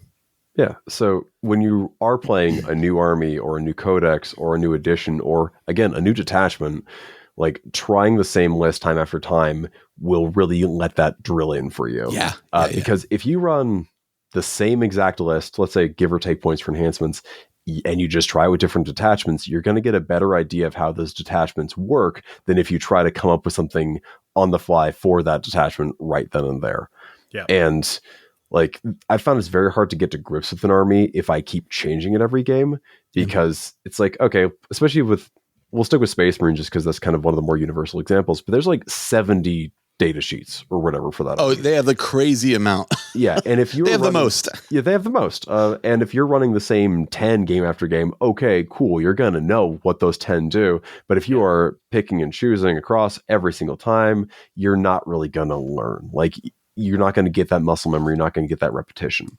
And before you think this is just my competitive self over here talking, when you understand your army and you have that muscle memory for how it works, you can better pay attention to your opponent their enjoyment of the game, the board state, like your own sort of like state at that moment, emotionally, mentally, etc. And whether you're in the shadow round of a GT or just playing Beer Hammer in your buddy's garage, like having that awareness that's not like, doesn't matter if it's competitive or casual, having that awareness is huge. Like there is nothing inherently friendly or fun about spending half the game looking stuff up. Yeah. Yeah. Right. And that's a really excellent point. Additionally, I would say you learn to get good with what you have where, okay. So maybe now, boy, it'd be really great if I could put a Vindicator in this list. But I don't have one currently or whatever. Maybe I'll change that later, but I know what my army does, so I can use it to its utmost efficiency, even if that is, as you discover, less efficient than your opponent or what have you. You may be better literally at playing that army than your opponent is at playing an army that maybe they're not as familiar with. There's an old adage that I've definitely heard, said, lived by, and won games by, which is it's better to be practiced with a suboptimal army than be playing a net list just off the dome. Like that's said so much better than that's exactly what I was trying to say. Yeah. When I've played at Nova, Tacoma Open, Adepticon, whatever, and I've definitely gone against like net lists that had the new hotness. Like when Desolation squads were like the new hotness, I played 2 games against lists with 30 of those guys. Yeah. But they're both by players who didn't know what they were doing, and I thrashed them both pretty soundly, despite the fact that they should have won those games if you were to look at those lists in isolation. And at Tacoma Open, I basically ran into Campbell's lists a couple times. Mm-hmm. I mean, a toned down version of it because they didn't have as many points, but it was essentially, you call it Hellbrick, like Heckbrick or whatever. It was the Hellbrick and the Heckbrick. Yeah. Yeah. It was a lesser version of it, but honestly, because I'd heard you talk about it, I knew right away, like that squad and that blob is the problem. And I'm going to ruin that problem. I'm going to ruin that before anything else. And then the second game I played that had basically the same list, I was like, and now I've really got it down, say hello to my Forge Fiend, and the guy, he ran around the corner. I hit him with the Forge Fiend. He's like, and he like ran back around the corner. And I'm like, if I have your assault guys running the other direction, perfect. Mm-hmm. But I knew my list wasn't as strong as that list, but I knew where to hurt that list. And I don't think he had the experience in playing it by that point that I had the experience in playing my list. Well, we're talking about events right now, and that is one of the reasons why you will run the same list over and over again. Because at the Nova GT, I played 9 games with the same army, and the day before, I played 1 for fun with the same army, and I played a couple games of tournament prep with almost the same army before that too. So in an event, you're going to have to play the same list.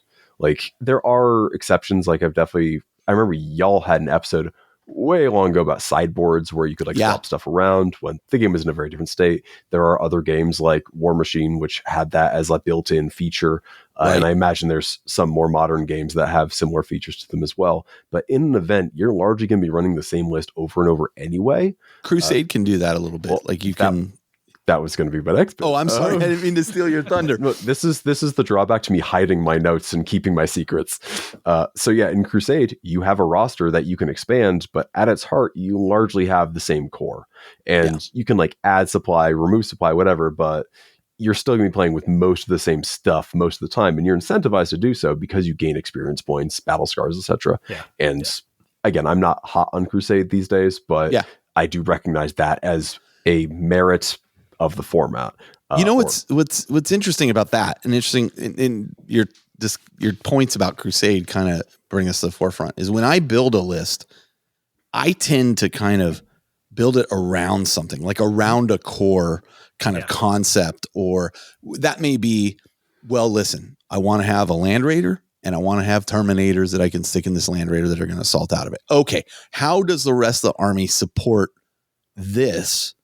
I'm going to need some long range shooting. I'm going to need some assault stuff. I'm going to need, things to get on objectives, but then what happens is I tend to stick with the core of that army, as you were just saying. And Crusade's a great example of that, because in the Tacoma Open, I had my 1,000-point Crusade list. 1,500 point was the whatever they call it, the requisition force that you can pull from. Mm-hmm. So I had 500 points kind of sideboarded. And as I realized, I've brought this friendly narrative list and all these guys have brought net lists. Well, I'm going to forego using any of this Blackstone that I've recovered during my first 2 missions. I'm just going to swap in this Demon Prince and I'm going to swap in this. And now I'm punching people in the face a bit, but at its core, it was the same list. I just changed a few pieces around it. Flavor to taste. Yeah. When we get to variety in your list and varying up your list, that is kind of a good thing to come back to, that like building a core and splitting out from there, because that's very much my approach. So I think we can go into just straight up the benefits and drawbacks of playing with fixed lists at this point. So as we said, you can really learn your army. You can learn what it struggles with, what it excels at, how it interacts with the state of the game at that point, because like you might be playing the same army and you come back after a few months and the missions have changed or whatever, and you got a new idea of how that's going to work. And if you already know how to play your army from before then, you don't need to think about how does my army work plus how do the missions work. You can just think the latter.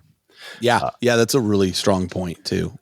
The missions become the variable, right? Yeah, exactly. And that the missions becoming variable is kind of the point of playing with a fixed list a lot, is you're just worrying about the mission at that point because you know what your army mission does. And opponent, but still, if you're playing to the mission, which is how you win games. I mean, pardon the bloodlust, but I lose track of it. I get kind of like caught up in the bloodlust. Super easy. Yeah, when I played against a wolf jail list at Nova, I was like, wait, what turn is it? I was just having so much fun killing dogs that I didn't think about how to play this game. But it was, again, game 9. I should really be on objectives. Do you ever play and you're like suddenly surprised at like, you're like, oh, I'm in a winning position. I cannot tell you how many times I've been like, boy, it's lucky I got on these objectives with this. I hadn't really thought about that when I was just slaughtering your guys. I have that aha moment sometimes when it's my opponent's turn and their melee attacks just whiff and I just chew them up. And I'm just like, oh, cool. Thanks for giving me an extra fight phase. Anyway, totally. Now it's my turn. Oh man, I'm sorry. That's an interesting way to think about that. I like the insight into Carl's tactical mind there of like, it's subconscious. It's there, but you just don't know. It's my slushy mind trying to play 40K. Carl Ursakar Creed Tuttle, tactical genius. That's right. So if you're looking to iterate on a list, which is one of the things we get to when we kind of change up lists, playing a few games with the same one really lets you kind of like figure out what things are and aren't working, what you need to adjust. If I play a game and honestly, my first take was that Assault Intercessors with jump packs sucked. I was like, they're fast, but they don't hit that hard.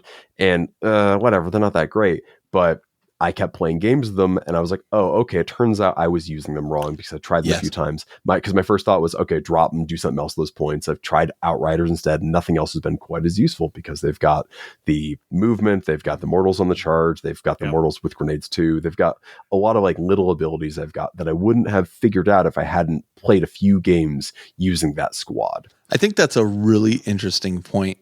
Playing a game against Aaron one time, he was playing Necrons and he had Immortals in his unit. And I shot, and I've said this before, like I shot everything at these things and just, they were still standing there. And I'm like, oh my God, these guys are like aptly named. Like they're just, I can't destroy them. And then like, so I went through this whole thing where like every time I'd play him, I'd be like, oh, stay away from those guys. Turns out they're actually not that tough. He just got like a lot of great saves and I had a lot of really bad rolls, but like ingrained in my head, was, these things are dangerous, and he kept them in his army for so long. And I think he thought they were really good. And then the next time it was like, oh wait, they're all dead. Oh, okay. Oh yeah. I really, but because we were playing repeatedly, it taught us, okay. You could have a series of bad die rolls that give you an impression on something that's not true. And unless you continue to play it for a bit, you don't see its benefits. To that point too, I would say definitely for players who aren't playing in match play terrain, if you're playing more narrative or casual terrain setups, just a mix-up of the board state can really change the effectiveness of where you deployed a unit, what it can hide in, what it can do, and things like that. So play a couple games with it and just try different tactics with that same unit, or even the same tactic, but with a different just terrain setup, and you might find wildly different, results with that. Yeah, it's an interesting point too, Josh. And I've played as a side note, like I've played in games where we don't have any like woods or craters or whatever on the table. We just kind of had ruins or primarily line of sight blocking stuff on the terrain. And in the Tau game I was playing, there was really nothing to get into. It was just like all line of sight blocking. And my opponent drew that card that was like, oh, if you're whatever terrain you're in, I don't remember what it does, but I was like, dude, just draw another card. I'm like, that's not reasonable. Draw another card. It'd be like, oh, kill his flyer. He doesn't have any flyers, so pull a different card. It's just a side note there. Yeah. I think it's also just removing some of the variability there too, because I've played games where I'm like, oh man, the Gladiator Lancer on paper is amazing. Every time I use it, it sucks such a tremendous amount of eggs. It is absolute trash. It is really from a butt. It is the worst thing. It is 170 point paperweight in the back of my army, even though it's got like built-in rerolls, all these dice and all this stuff. And here's the thing, mathematically, I should take it every game because it is good on paper, but it just doesn't work in practice. For whatever reason, it always just beefs it. It's just like, it just hands my opponents invulnerable saves for whatever reason. Just giving them an opportunity to use their miracle dice on 6-up invulns or whatever. Yeah. Especially miracle dice. And what's interesting, Campbell, is when you look online, you'll see a lot of opinions about obviously different units and that kind of thing. And I'm obviously not playing in tournaments, but I will say I've been playing this Chaos list for a while now. And one of the things I've seen on Chaos Reddit groups and whatever is Chaos Demons are just not worth their points. And I'm like, I gotta tell you, man, my Chaos Demon wrecks house. Like, and my opponents are like, he does what? Like when I charge with him, he gets demonic destruction. By the way, I'm gonna roll. Here, take 4 mortal wounds before I even fight. And they're like, oh my god! Like I had a Wraith Knight running away from my Chaos Demon, chasing it. He's just like, oh my god, get away from me! So I don't know what people are saying, or maybe I'm just playing opponents that are not, There's also a benefit to just playing off meta and playing things that people don't expect. Like one of the many Adepticon medals I've got hanging just out of frame. I like how you made them ring in the background. Yeah, Josh, get your statues. Yeah, they're right there. Anyway, one of those chainswords and my Adepticon medal. Yeah, one of those is from playing like all small Black Templars, but it was a list I was really good at using because I'd played a lot of all small Black Templars and no one expected it. Right. So the last kind of bit I've got for benefits here is a very like more tangible one, I'd say, which is that it just saves you time. Like one of my biggest anxiety points about having a game is making sure I got the army built that week, I got the right stuff packed, it's in my car, etc. And if I already know what I'm taking week after week and what's in what cases, I can just toss my bag in my car and just go and have a game and not show up and be like, damn it, I forgot my dreadnought or whatever. Right. Because that's if it's not already packed, and like my house, like I store things on shelves, except sometimes from week to week, I'll keep it in like a tableware case or whatever. But if it's not already packed, I can go to the case and know what's in the army without even looking at my list. I tend to look at my list to make sure like I packed everything, but I can literally pull everything out and be like, there's this, there's this, there's this, there's that, there's this. Okay, I'm good to go. So I think now we can talk about the drawbacks here. I know this is a very positive show, but we got to be balanced here. So I would say the first one is that it can get boring. It very much can get boring playing the same army over and over again. And I'd say there's kind of 3 stages of burnout. Like first is burnout with an army, like burnout with an army list, then burnout with a faction, and then burnout with a game. And one can lead to the next. So I played against a guy at Nova who had run the same Sisters list 30 times. Exact same list 30 times before going into a 9-game GT. And so now he's run it 39 times. Probably more at this point. He got second at that GT, so he clearly knew what he was doing. And he absolutely wrecked me. But I feel like that might be a bit much for me to play the exact same thing. I feel like there is that that factor can definitely come into play. And if you are limited by your collection in that case, that might be the thing that either it entices you to paint a new thing or frustrates you to play something different. When we start talking about changing lists, let's come back to this point because I have kind of a nuanced answer to this. I love nuance. I think you get a lot more of that burnout too, especially if you have a smaller player group. So you're all kind of playing the same list, and maybe there's 4 of you in a group or something like that. So you don't have a huge variety of opponents either. Like there are way too there. I would say there's too many factions in 40K, but like there are definitely factions that I have not played against in a couple of editions just because locally people aren't playing them. Yeah. I hadn't played Tau in 2 editions, you know, and so like I said, my opinion was based on 7th edition Tau, you know, and then I'm like, oh, you mean you don't get to just erase my units? Oh, cool. I like this much better. Yeah. The opponent can bring a good amount of variety to that, even if you are iterating and playing the same list over and over again. But if you're playing against a different opponent every time, it keeps it interesting just to see how the matchup works out. But it's also a statement. You can still burn out. And kind of tangentially out of this, I mean, it's also a statement about expanding your gaming group too. Like if you can, when I was first into 40K, like we were playing with the same 5 players, 6 players, learning the game together. Yeah. 4th edition. It wasn't like today where you could go watch a video and see how to play. Like this was how we learned how to play. And then I went to a tournament, learned a little bit, things played a little bit different. I did okay at the tournament, but I met guys that were like, you should come up to our store and play. Here's our philosophy on how we play. We want to play to the rules as written and blah, blah, blah. And I was like, okay. And I came up there and all of a sudden it like blew my mind because I was like, oh, here's all these different things I hadn't considered. And, you know, then I adopted those into our group a bit. I mean, this was back in 4th edition when Adepticon had like a 25-page rules addendum for how they interpreted rules because GW did not put out FAQs except once a year. Yeah, it's frequently asked, not frequently answered questions. That's right. That's right. So I'd say you actually both bring up kind of the point of local metas and smaller player bases. If you do have a local meta, they can absolutely adapt to what you're running. There's kind of a joke in my local meta right now. Someone's like, oh, cool. Land raiders full of Marines with melee weapons. Fun. Can't wait to play against that again. Because there's like 4 of us all doing some variation of this at this particular juncture because I started doing it, which means someone else starts doing it. And it becomes a whole thing. And they see it work successfully. Right. They see it work. They figure there's got to be some merit to it. They try it out. It works for them or it doesn't. And they, at the very least, they try it for a few games. I remember the first time I saw our buddy Jason run jump pack assault Marines with a chaplain attached to them and then get into combat. And I was like, oh my God, I need to do something like that. Like, you know, and again, it was 5 of us in the group. That's how you make assault Marines good. Got it. Yeah, exactly. Yeah. It is now, especially.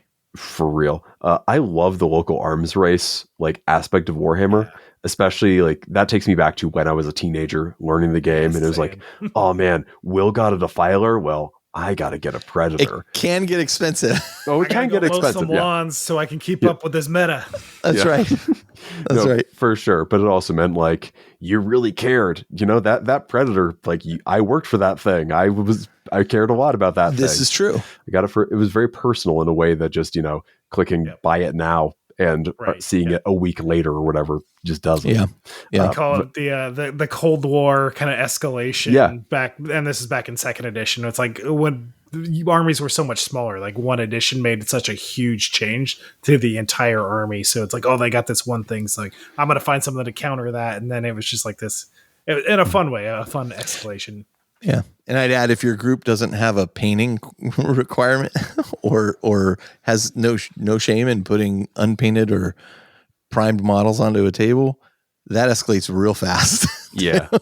But I will say, if you do win on the battle ready score, that is the Regent's victory, and that is the best victory you can possibly get. Concur. Now, the last drawback here is your list might just be bad.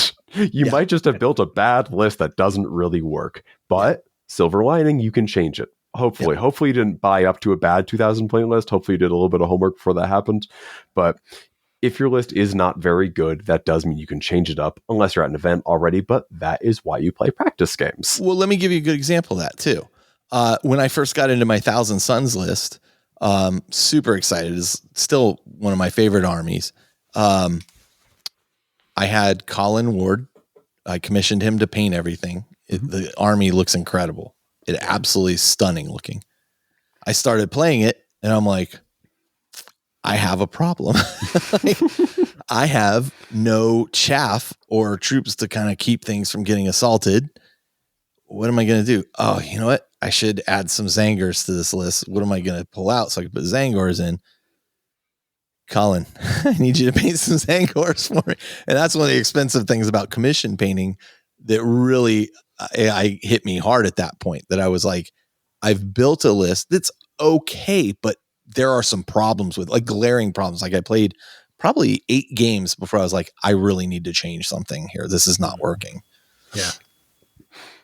So great points. I think great points all around.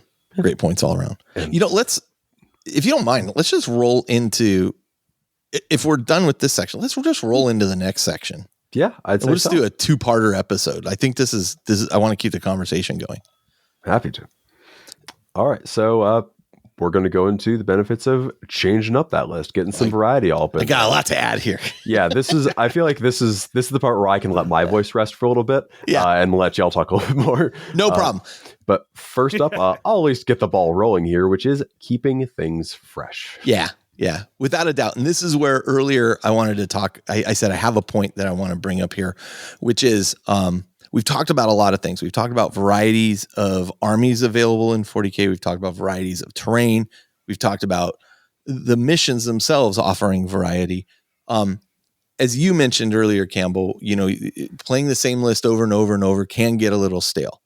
What I'd say, though, is rather than just wholesale change your entire list, look at how you can change your list a little bit at a time. Yes. Because you can stretch out your entertainment of an army by just changing a model or two or a unit of models, over a period of time, and then play with that list for a while and then switch it up again. And it really, I have found with my Black Legion, I've been playing the same list for a lot of time. And then I was like, wow, look at these Vindicators. Like, these are phenomenal.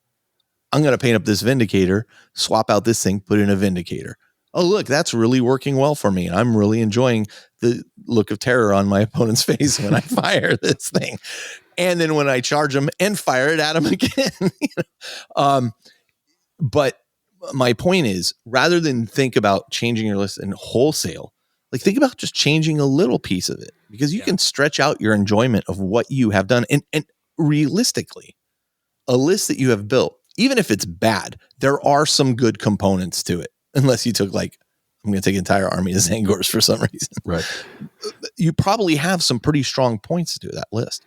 Well, you mentioned earlier kind of building around a core, and that is absolutely where my experience that's where my experience with changing up lists really comes into play in 10th edition. Yeah. Because, like, I've been building up to 2 Land Raiders, full Crusaders with a bunch of character support. Right. And once that's in there, though, the other, like, 1,000 points my army is kind of up for grabs. I'm like, okay, what else do I need?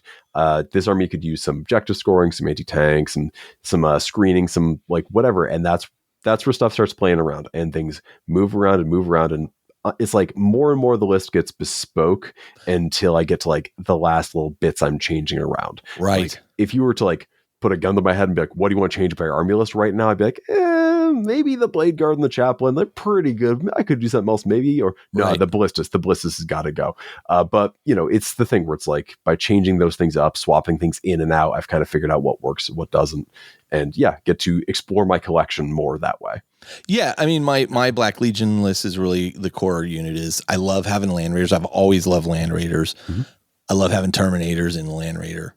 That's the core of my list. Now, occasionally I may say, I'm going to deep strike these Terminators instead. And it offers me a little bit of flexibility. But like you said, I have kind of a core set. In that core set is certainly a Forge Fiend too. Now I'm like, it's too good to drop, and I love it. And I like having Space Marines as opposed to Cultists. So I put some Chaos Space Marine Legionnaires in there. outside of that, I've swapped out a ton of stuff. I used to have Havocs. I took Havocs out, brought this in, swapped this out. I love the way you put that. Like, you have this core, and then everything around it is kind of optional at that point. And also, the things you swap out, you're probably not swapping them straight into a garbage disposal, so you can try them again later if you really want to. Unless you're still insane. in the collection, hopefully. Yeah, unless you're setting your whole Dark Elf army on fire in protest. Absolutely feckless protest. Yeah, you probably can use those things again later. Could have used it now. Mm-hmm. That's true. He's probably moved on. Yeah. He's probably moved on. But probably bought the exact same army over again. It's a really, really good point, though, that you can have this level of flexibility, but still maintain the core. And going back to fixed list, like, that core very well. Yeah. Now it becomes like, how am I going to use these things around the core of my list, which I have? And realistically, you're probably only now looking up a rule or two, as you move on to these new things. So it's still, you still keep your pace of play up while you're enjoying kind of new units and seeing what they do. Now, nothing sucks more than putting a new unit on the table and it gets blown off the table before you get a chance to see what it does, but it's going to happen occasionally. I think you just roll with those punches and keep going.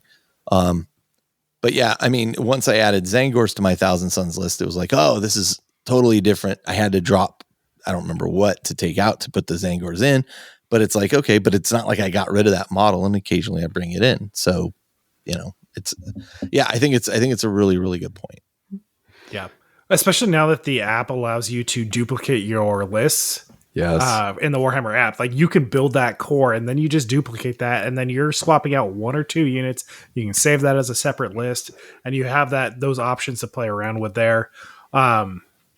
One thing I've found myself doing is, like, definitely I'm very similar to both of you, where I'll have a core that's like 90, maybe 85% of the army. Like, is this core that I'm going to bring every time? Mm-hmm. And then I'm flavoring to taste is what I call it, of, like, depending what I want to do, or even swapping a detachment. I'm probably going to keep that core for the most part, because I'm not going to do something that's wildly different detachment to detachment. There are definitely detachments that give you way more variety in how you want to build those armies to truly take advantage of them.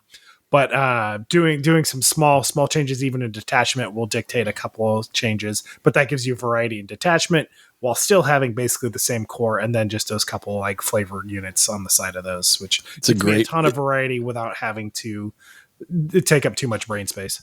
It's a great point. And that's one, I think, of the strengths of 10th edition are these detachments too, because with our chaos lists, we were running Veterans of Long War for the longest time, which is it's strong. I mean, there's no doubt about it. Like, it has some absolute benefits to it.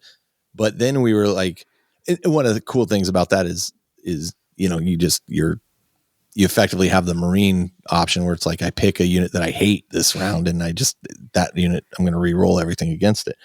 But we ended up switching them up to Pack-Bound Zealots, because I was like, oh, you know what? Across the board, with everything marked as Chaos Undivided, you're re-rolling 1s, which is pretty nice. And I go on top of that, you get access to this ability to skin shift, where you can heal units, the 3 points. I'm like, this is a pretty good option too. And you can mark things differently to get different, results if you really want. So, I mean, and there's other formations I'm interested in trying. Like, I'm interested in trying very much like Michael Dunsmore has a very demon engine heavy list. At some point, I'll get to the point where I have enough demon engines, I can just throw those on the table and use the demon engine, the Soulforged Warpack one. So yeah, it's a good point too. Without even changing models, in that case, you can change a detachment and get a totally different result. It's one of the things. I think it's one of the things I love the most about the Chaos Space Marine Codex at this moment. I mean, that's one of the great things about 10th is also the detachments aren't tied to a paint scheme. You don't have to be like, oh, these are my blue Blood Angels or whatever. I like that a lot. I think also it's a lot of the detachments, there's common consensus, whatever, through Goonhammer or your meta or this whatever. This one's better than this one's good. Yeah. This one's bad. This one's best. This one's whatever. And if you don't gotta buy anything new or paint anything new, just try the Euro detachment, and you might find, oh, actually, with the stuff you're running, maybe that first company detachment or whatever is really good. It actually is really good with your collection or with your list. Or you might find that, this Ironstorm detachment, which is like the hotness for Space Marines, it kind of bites with what you got. So you might think, oh, I could try building something different for that, or just keep sitting pretty in whatever detachment you're into. Like I've gotten to jump around the detachments a bit, and whenever I do, I try to tailor my list a bit to fit that better. Like I tried something with the Firestorm detachment where I had like 6 aggressors with Flamestorm gauntlets, and the captains, they got like the free mortal or dev wound flamers, which was really cool. It was too many eggs in one basket, in my humble opinion, but it was really cool. And I wouldn't have tried that if I just stuck with the same thing that I knew worked. And it's fun exploring your faction like that.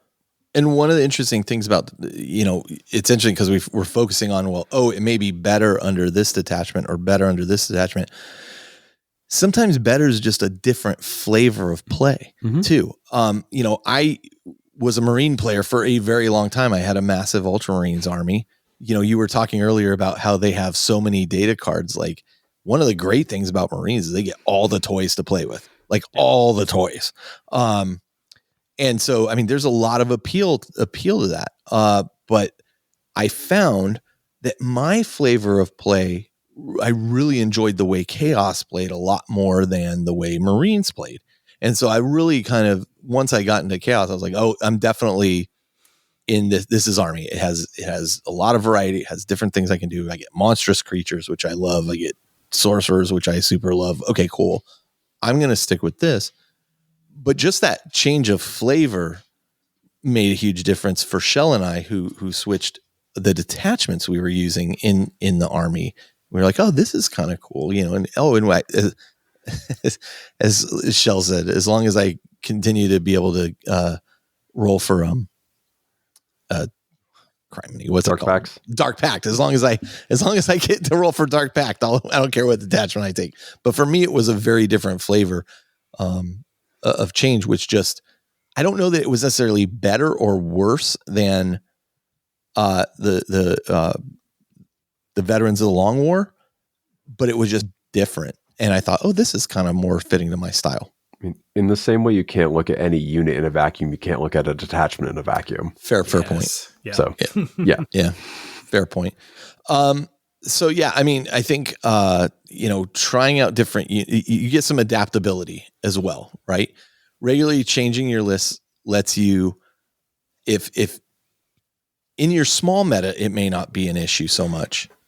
In a larger meta environment, being able to adapt to different changes in this new codex came out, and now Sisters of Battle are super great. How am I going to deal with this? And it gives you the flexibility that your old list may be stale now in comparison to what has come out, or they may have an answer for what you've been pulling. You need to find some new tricks up your sleeve.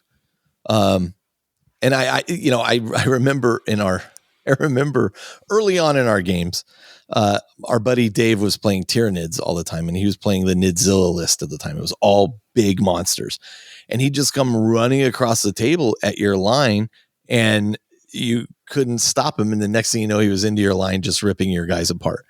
And so finally at one point I was like, oh my God, I'm just constantly getting beaten by Dave. And I'm like, what are these Devastator squads? I can give them all las cannons. Guess what? I started building really fast. Next thing you know, it's like, okay, Dave and I are playing. Yeah, I've got these like 3 squads of Devastators up in these ruins. And what's that guy? That's a Hive Tyrant? I don't know what that is. You know what it is? Take it off the table. What's that guy? That guy's dead now too. And I remember also it kind of led to some feel bads a little bit, right? Like when you start getting into that escalation of, I'm going to gear my list to you. I don't think that's necessarily a good answer either. That's why I like to focus on like kind of an all comers list. Yeah. I think we're the closest, or we're not close. We're in it. 40K is a living game. Yeah. It is more a living game now than it really has been. I think there was a point where updates were rolling out a bit more frequently, but that was kind of like faster than the community liked. Now it's quarterly, right? Yeah, now it's like quarterly for updates, and like every 6 months for big updates, and every year for new missions. I think that's the cadence right now, and it feels pretty good. And things do change a lot. And I know there's one of the frustrations people who play infrequently have is, what do you mean they changed the missions? They should be the same. I just bought this deck. Well, you just bought this deck 9 months ago. Sorry, bud. Compared to, the old. By the way, you can still use it. You can, yeah. You just agree to play with your friend, with your opponent. Yeah. The old mission, it's fine. If you're using tabletop battles, which you should, it's a Goonhammer product and a great little app. It still has the options to play with the previous missions or 9th edition if you really feel like it. Like, have at. The old stuff is there. You can still play with it if you want to. That is a great app, by the way. If people haven't seen that. Tracks everything. Yeah, it's fantastic. I don't like spending more time staring at the anxiety rectangle than I already do, but it is a good use of my phone. Yeah. But the game changes enough that you changing your army too. Like you're going to have to. Like I started taking scouts in the new season or whatever this summer because with the new missions and everything, they're the new hotness and they're fantastic. Yeah. And now the 130 points I spend on 2 scout squads is a must set aside every single game. Yeah, I got to tell you, as a Chaos Space Marine player, I'm a little jealous of scouts because so good. One of the struggles I've been having is getting on objectives quickly. Mm-hmm. And I'm literally, I've got a whole bunch of old Chaos Space Marine bikes at this point. And God, those models are ugly and I don't really like them thematically, but I'm like, it could get me on some objectives pretty quickly are these bikes. Yeah. Oh man, I didn't even like those models that much when they were new. No, I do not like them. I don't know. So anyway, but it's a really good, it's another excellent point, I think. The other thing I was going to bring up is you're never going to stop hobbying. Like you're either adding to this army, you're adding to another army, something like that. And as you are continuing to paint and expand your collection, like you are introducing new models to your force, your collection, your options that you have to bring to the table. And just by, the fact that you spent time, you spent money and etc. on building, painting, buying this unit, you probably want to field that. And that in and of itself is going to bring some variety, which is going to mix things up and maybe you'll learn something new. And by the way, when 11th edition rolls around or your another new codex rolls around, you've got those units and all of a sudden, oh wait, that unit's really good now. And I have it. Land Raiders being good now is like, first time in my actual life they've been good is 10th edition. And it's like, oh, you mean these big shoe boxes I've been holding on to for years are worth a damn now? And they're so really good? Yeah, I'll take 3. I so rarely lose my Land Raider in on the table. Like it's just so tough. But I remember the days of, okay, fine, I'm going to roll through the terrain. Yeah, I'm stuck on the terrain. Cool. Yeah, right at the beginning. I'm stuck. Oh, they're going to shoot 1 las cannon shot. What's 1 las cannon shot? Oh, my Land Raider's blown up. Oh, cool. Great. Turn 1. Love that. I forgot about that. The exploding vehicles on a 6 because of penetration value. Yeah. Oh my God. Definitely one of those things. It's like, oh yeah, this was supposed to be a World War II game, not a science fiction war game. But look at how much resistance there was initially to that change of everything has wounds. Yes, a bolter could hurt a Land Raider. Be like, oh, this is stupid. Bolters could hurt a Land Raider. Sure, go ahead and fire your bolters at my Land Raider. You might get a wound. And they've got a lot of armor. But yes. God, every time for the longest time I play someone, they go, oh, I'm gonna do fixed missions against you. And I'm like, please tell me which ones. And they're like, assassinate and bring it down. I'm like, cool, have fun with that. Cool.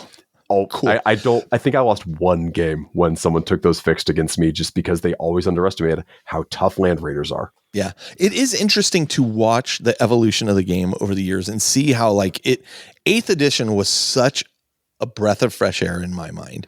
And I didn't play much 9th because of COVID and all that, but when 8th edition initially came out and everybody was leveled to the what it was, they weren't index hammer. The index. It was just, that was some of the most fun I had with 40K in a year. And I liked 7th edition up to a point. Then up until it became just too cumbersome for its own good. But now 10th edition, for the first time in a long time, I look forward to games of 40K where I'm just like, yeah, let's play some more. I don't want to play 3 games in a day.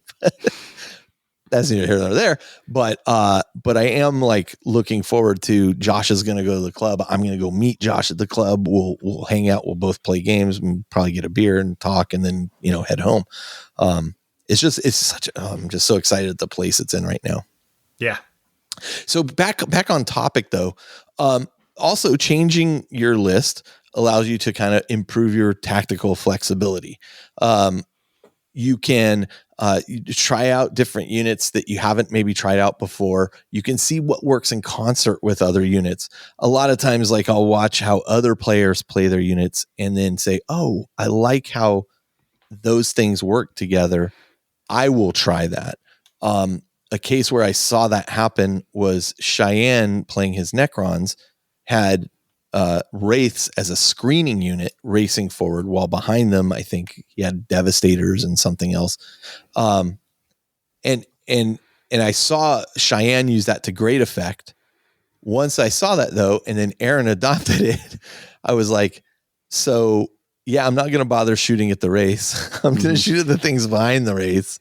And then I'll tank shock the race with my Vindicator, And Aaron's like, how come this didn't work like how it worked for Cheyenne? Well, I saw what happened. You'd encountered that before.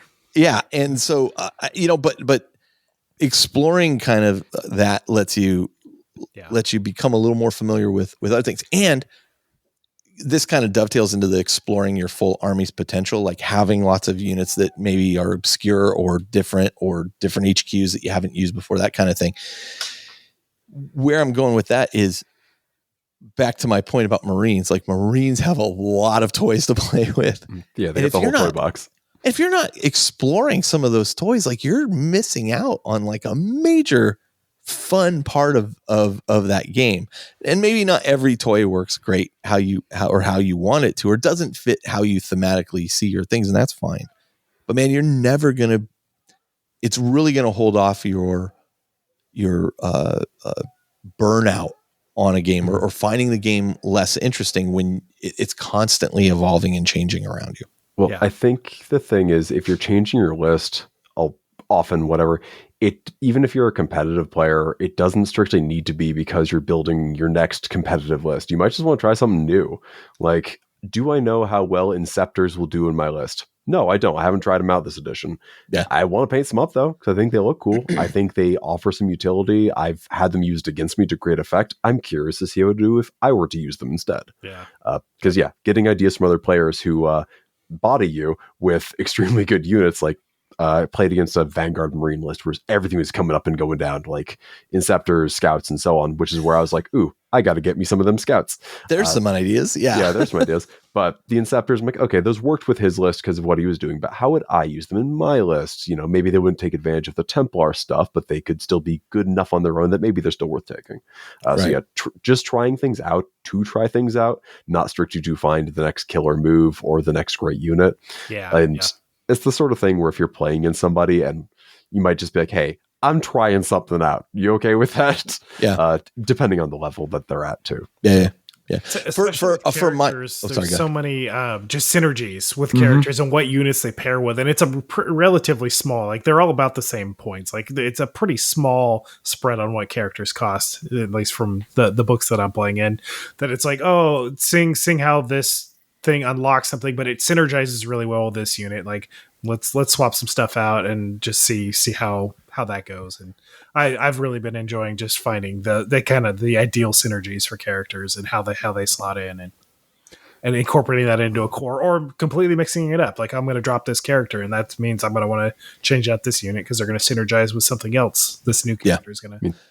This is also for me the one kind of time where I'm like, it's totally okay if that unit is unpainted or in the process of being painted. Like, hey, I want to try out. I remember back in the day, it was Dave in playing Orcs, and he wanted to try out the Lift-A-Droppa. And we were like, but I don't have the model, but I want to see how it works before I commit to going and buying a Forge World model. You know what? Yeah. Dude, proxy this truck will stick this thing on it. That's your Lift-A-Droppa. Run it a couple times, decide if that's what you want to do. I think that's a completely reasonable approach too, especially when you're talking about spending large amounts of cash at one time. Yeah, for sure. So any other points we want to bring up there? I think the character swapping one was a very good, like this in microcosm thing. Like I've got a squad of 6 Blade Guard in my army, and I've run them with lieutenants. I've run them with chaplains. I've run them with judiciaries, and it's just all figuring out which one's which. And right now, I feel like the chaplain's the best one of those 3 for me because they don't have the volume for a lieutenant. They don't have The fights first is really nice, but wounding other Marines on 2s is also really nice. So again, by trying these things out, you're going to get a better sense of if they work than if you just look at them on paper. By the way, plus chaplains are just badass looking. They are, and I've got 2, and I never use them. Why can't you add other characters to chaplains? God, I know. That's so bad. Chaplain and Judiciar should be able to join up. Judiciars are part of the Reclusium. They are in the same organization. They are co-workers. They should be able to share a ride together. They should bump fists and then go into combat. Exactly. That's why the Judiciar is holding his fist out with the hourglass. He's like waiting. He's going in for a pound, and the chaplain's over here yelling. He's like, the chaplain tried to shake his hand while he tried to fist one, and then they're like, oh, never mind. That's how you know. Real awkward white guy handshake moment. Yeah, that's right. I literally did that with somebody yesterday at work, and I was like, I'm such an idiot. You walk away going, I'm such an idiot. I've never felt so lame. Yeah, that's exactly right. So what are some of the drawbacks of changing your list all the time? I think this kind of dovetails right into what were the benefits of statically playing lists, which is you're going to have a little bit of a lack of mastery, right? Especially if you change large swaths of the list, you're going to, as you mentioned earlier, Campbell, like looking up rules is not a lot of fun at the game table. If you just change 1 or 2 units, you're probably going to grep that pretty quickly and be able to implement it with minimal fuss. But you definitely do miss out on like the mastery of how you're moving, what you're trying to do each round. And you give up some of what we were talking about earlier, where you're thinking less about your army and more about what your opponent and what the mission is telling you to do. So I think that's probably the biggest takeaway of drawbacks for me.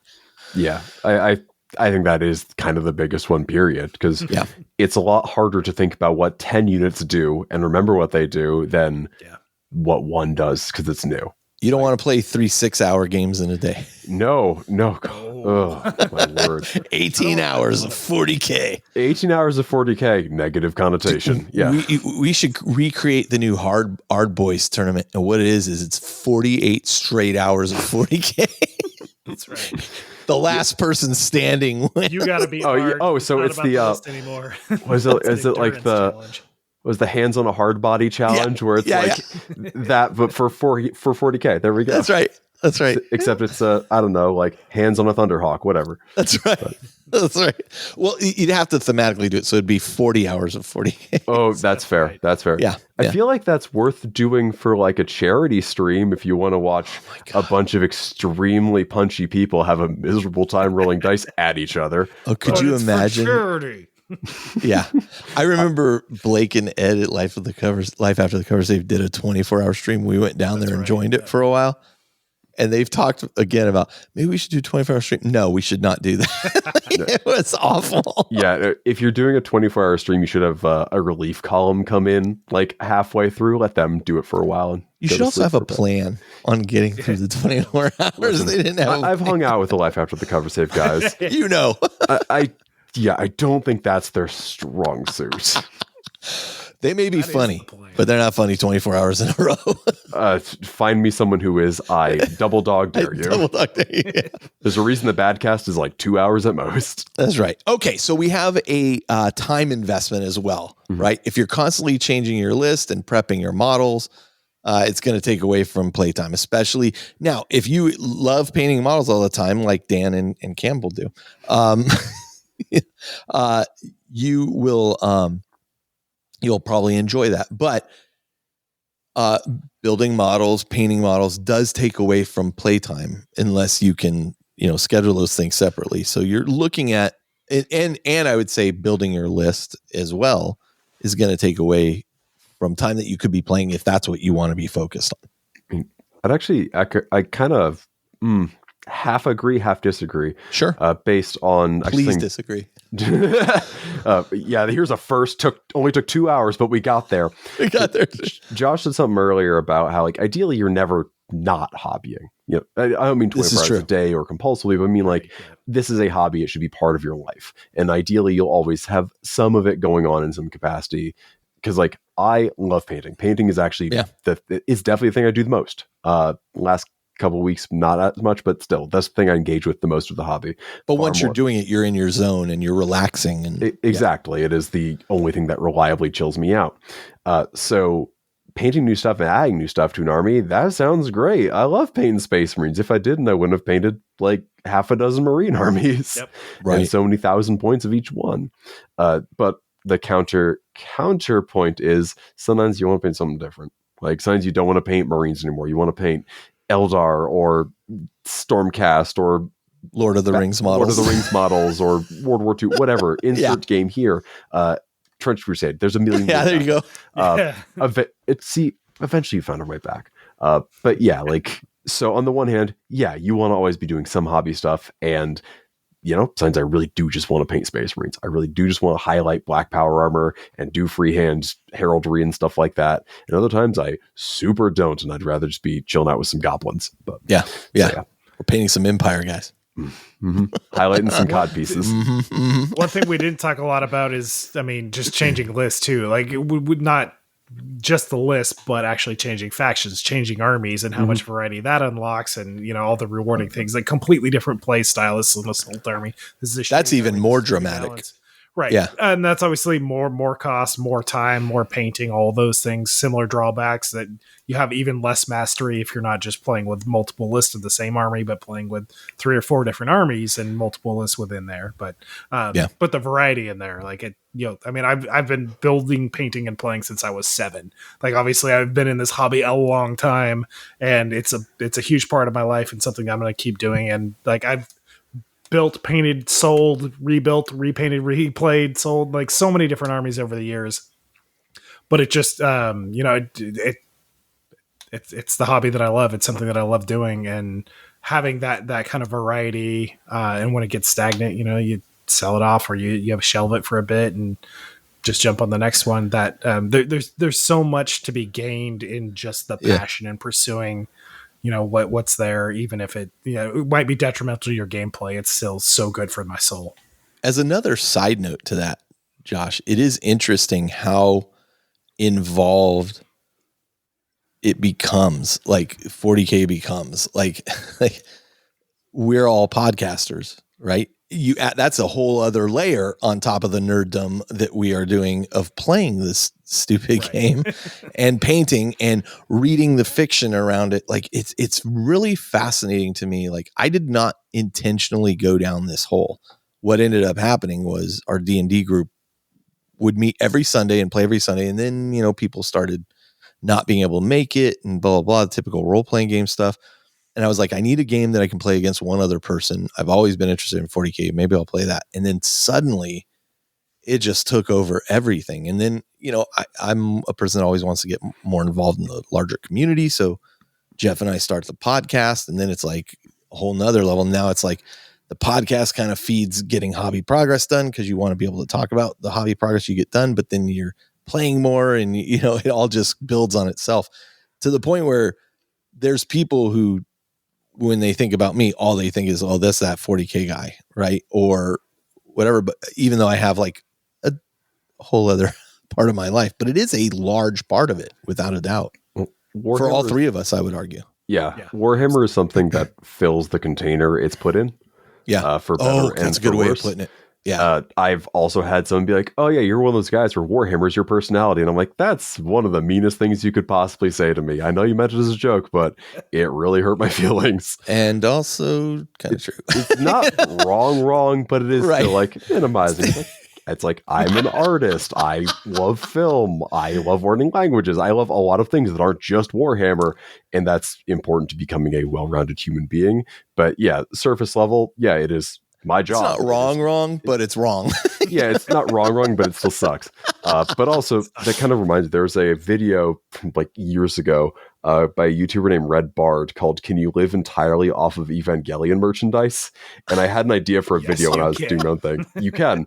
Can you live entirely like off Warhammer merchandise, essentially? Like have a whole day where it's like you're just consuming that for your books, for your television, for your audio stuff. As it turns out, you can for most of your clothes.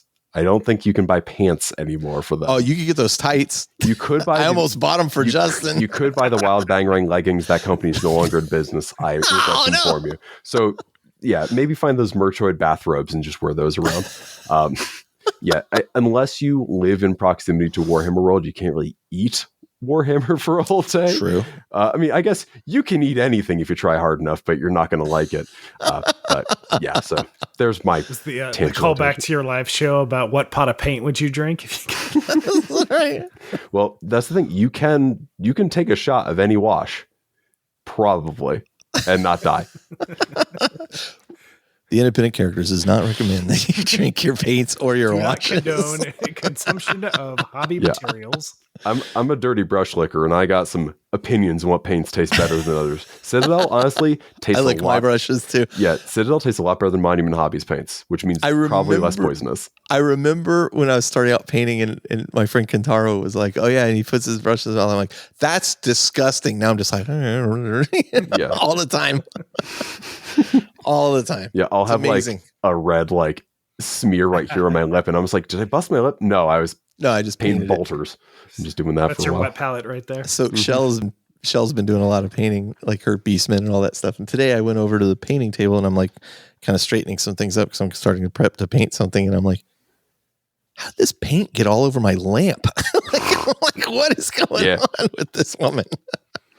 I gotta tell you, it's super incredible. Like she just sits there and paints. I'm not encouraging her or discouraging her. I just like, what did she do? Oh, she's over there painting. Okay, cool. It's been really, really fun. She's driven. She's good. Yeah. That's awesome. Like, you, sir, have won.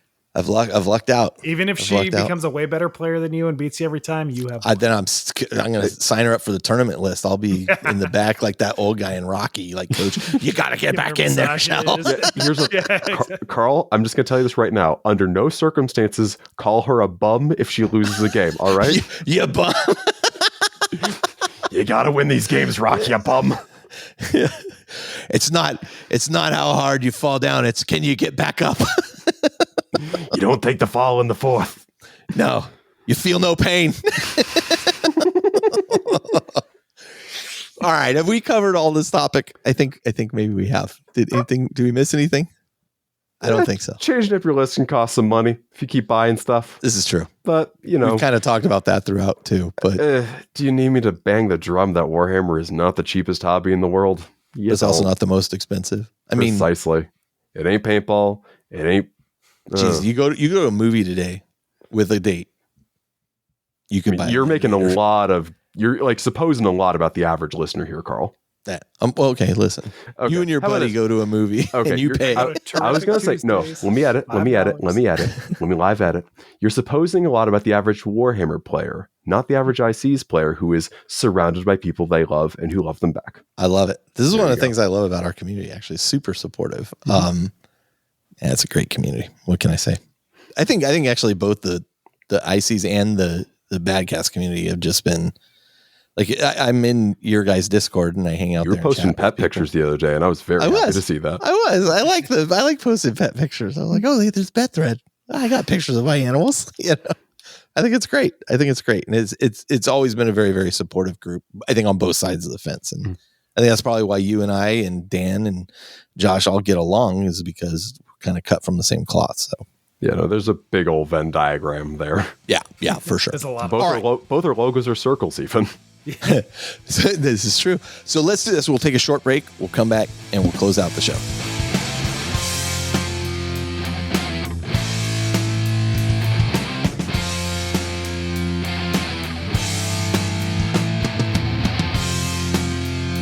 And we're back to kind of close out the show here. It's a good discussion. Like it actually, it gave me a lot to think about, which I really do appreciate. And made me kind of look at, there's some things I think I do naturally. Like I have the core of my list and I change the things in the periphery.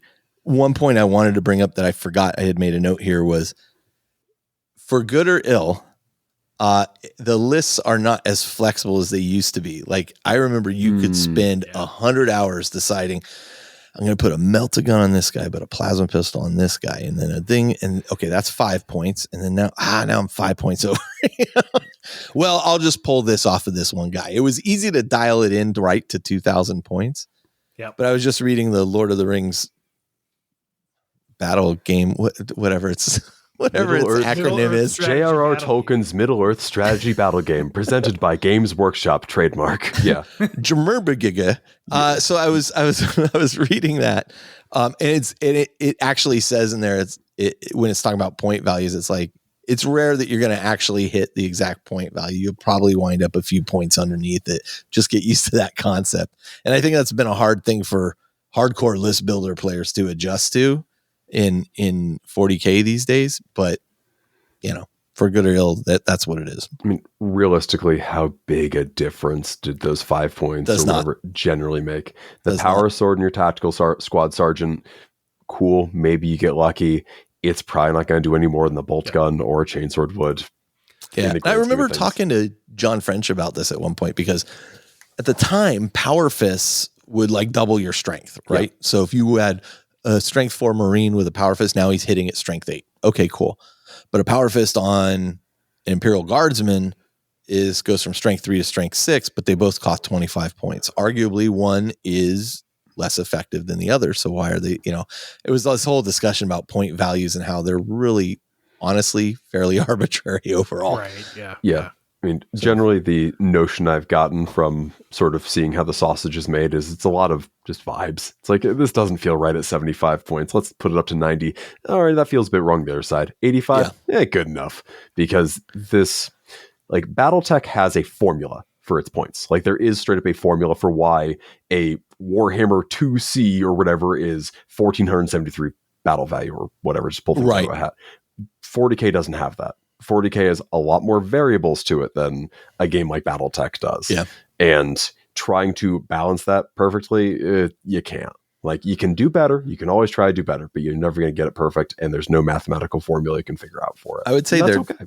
I love that they're dialing it in like Oh, for sure. regularly, Yeah. Absolutely. For those players that, I remember 4th edition, like you were hoping you'd get a new codex and then you were dreading when you got the new codex that it was not a terrible one, because if it was terrible, you were stuck with it for 3 or 4 years. 4 to 10 years. Yep.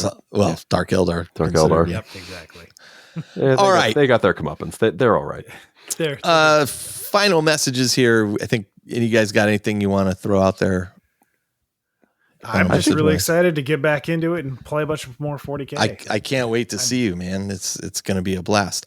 One thing I will throw out there is the 40K Flex, which is going to be at Adepticon this year. So when the registration opens, I think there's like a preview of the cart for a while before it actually opens, right? Yeah, next month. Yeah, you're going to see something called the 40K Flex, which is originally was going to be called the 40K Casual.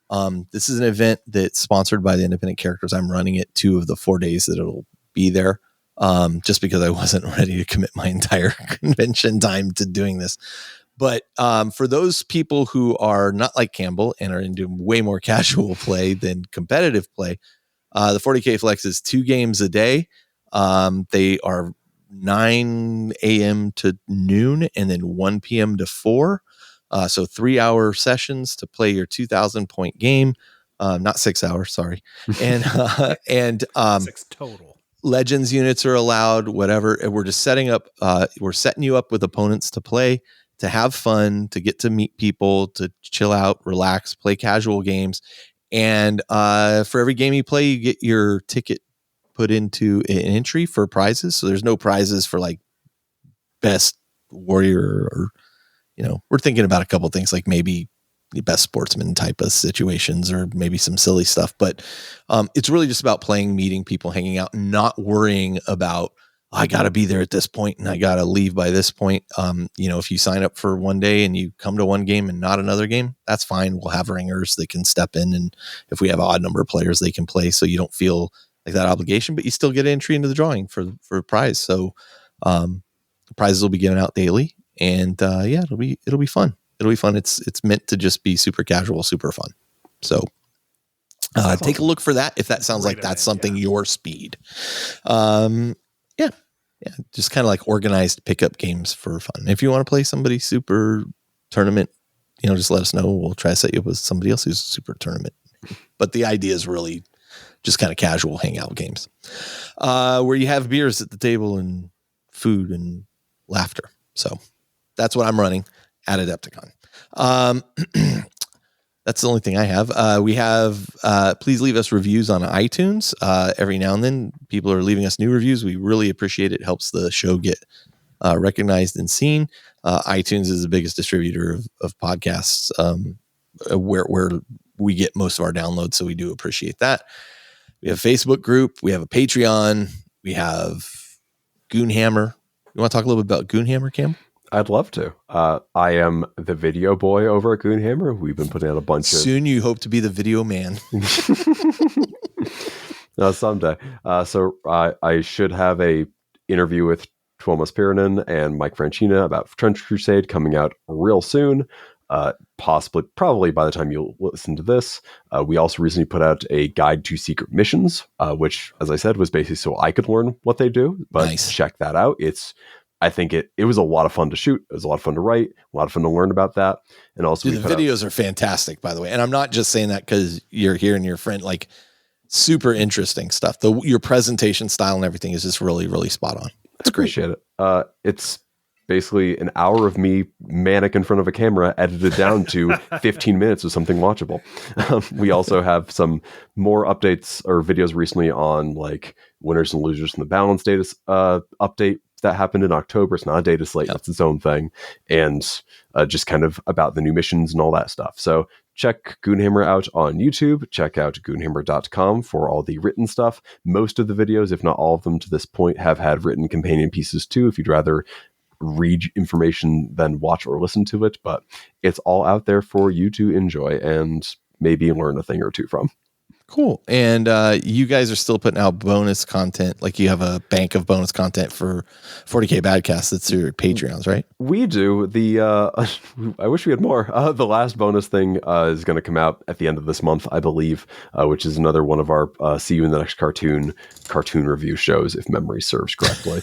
Nice. So check that out if you do listen to the Badcast, or just if you haven't listened to the Badcast, go listen to the Badcast. I'm on Please there do. most of the time because it's my show.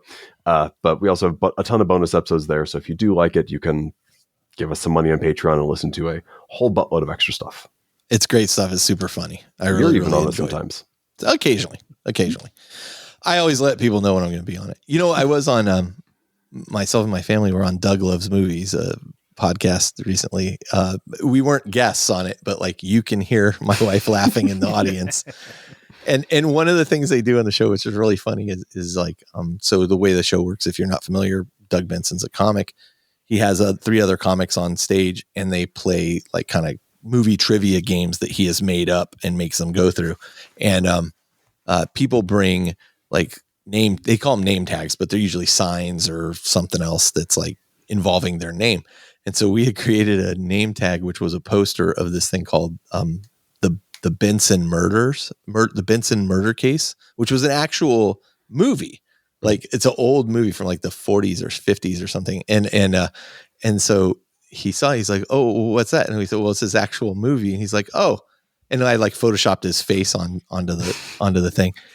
And the funny thing was, it was directed by this guy, Frank Tuttle. And so we're like, oh yeah, it's directed by this guy, Frank Tuttle, and our name's Tuttle. And he's like, oh, okay. So at one point he's like, oh yeah. And they had, the comedian that we had gone to see that evening actually picked our poster as the thing. And he goes, Benson goes, yeah, it's directed by the great Frank Tuttle. I go, actually, turns out he was a communist.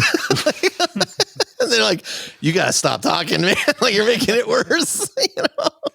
And then one boy's like, so there's the Tuttles who are definitely not communists. You know?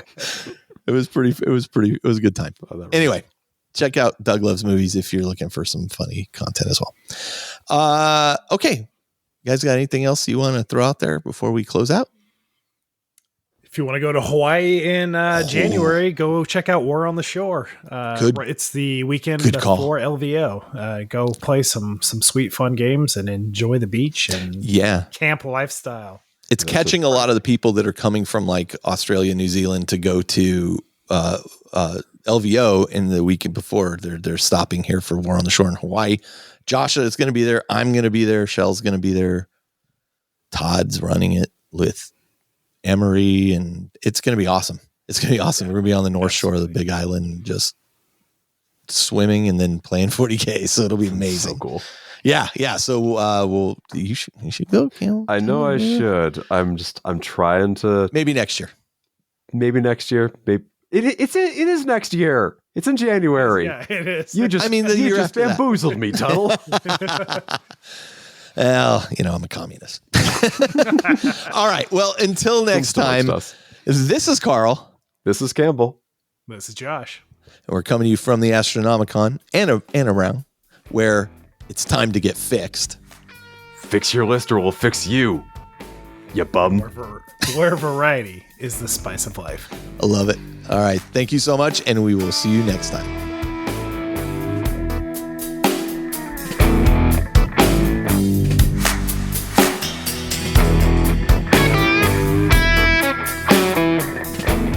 This episode of The Independent Characters is protected by the Creative Commons license. If you have further questions as to its use, you can find information on the front page at theindependentcharacters.com.